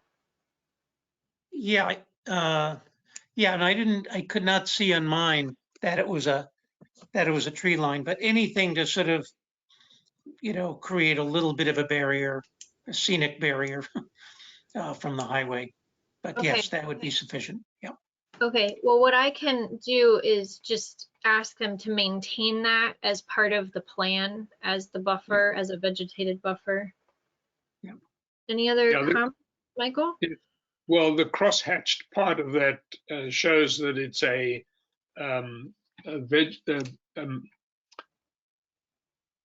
can't see it right now, vegetation management zone. And they're quite on the south, yeah, on the boundary, all along the boundary. Okay. But in anything? general, I think it's a great development. Okay, so I, in order to kind of get this to them, if people agree that it's appropriate, I could provide this feedback on their behalf, say that it's a great proposal. We want no fence to maintain the vegetation along the interstate as shown on the plan, provide walking space for residents, and plant pollinators in the area. If that's okay, so I guess I would want an actual motion that that's okay for me to send that feedback as I just read it off. One last thing. The panels isn't compatible with the growth with growing pollinators, because you're going to trample all over them. So I think there's going to be plenty of space to walk on in the development itself. So not necessarily in the area of the solar farm, but otherwise your motion is adequate for me. Okay, and I can revise that statement about the walking space, that there's, you know, some walking space, but maybe not throughout the entire area. Does that make sense? Right. I just would ask them to be considerate that that's a lot of land, and the street right there offers nothing for residents to safely walk on. So being able to access, even if it's a loop around the outside of it, the perimeter, and not right next to the highway. So a reasonable, you know, providing residents with a reasonable pathway that doesn't conflict. Sarah, did you have a comment? Yes, and Monica just made it. I was going to suggest a walkway around the periphery of the solar area. Okay. Well, I will amend what I had previously said to say around a loop around the perimeter. So do you want to repeat your motion, and then we can? Sure. So my motion is that I will provide a letter of feedback that it is a great proposal. We do not want a fence. We want them to maintain a vegetated buffer along the interstate as shown on the map, provide walking space for residents, at least a loop around the outside, and for pollinator species to be planted. Second. Okay, any discussion? Okay, all in favor? Aye. Aye. I'm seeing all hands up, unanimous. Okay, I will get that over to them this week, which is well within our 45 days. And so Monica had asked that we review the schedule. I'm going to read off what I have as our schedule, and maybe Delilah, you can weigh in if anything's wrong. August 3rd is an extra joint meeting with the City Council for the panel discussion. It is in person. August 10th is our usual Planning Commission meeting, which we have moved. So we are not having a meeting on August 10th. It's instead going to be on August 18th, and that will be in person. I personally will be joining remotely because I'll be out of town. August 24th is our regular Planning Commission meeting. We will have it on that date. And so all the rest of these are going to be in person because the new City Hall building is open. So August 24th, we added August 31st, which is the Tuesday, because we thought we would need an extra meeting. And then our next regular meeting would be September 14th. So at this point, we have not added additional extra meetings in September, but we've talked about the idea of doing them. I know that September 7th is a Tuesday and it's Rosh Hashanah, so I'm not sure about adding that. So I think maybe when we get into August, we should talk about the September dates. You know, make sure we find some dates there. So, Monica? Or Jessica, all the more reason, any way that we could get an update from Sharon, because if we're not meeting again until the 18th, it really would be fantastic to find a safe way to share that draft with us while this is all fresh. I'll follow up with Sharon and see if there's other pieces of what she's been working on that we can pre-look at and start to get some comments together. You know, I know, Michael, you usually find it helpful to like go through and make your own comments through, and I think we could all do that to have ourselves organized for the next time. So I'll encourage Sharon that if she could just share things with just the Planning Commission for us to be able to kind of get our head into, that'd be helpful. So I think, was that the last thing on our agenda, or did we have minutes? No minutes. Okay. Anything else? Okay. Move to adjourn. We are adjourned. Great. Thank you, everyone. Sorry I got so late. Thank you. Thank you. Thank you, Delilah. Thanks a lot.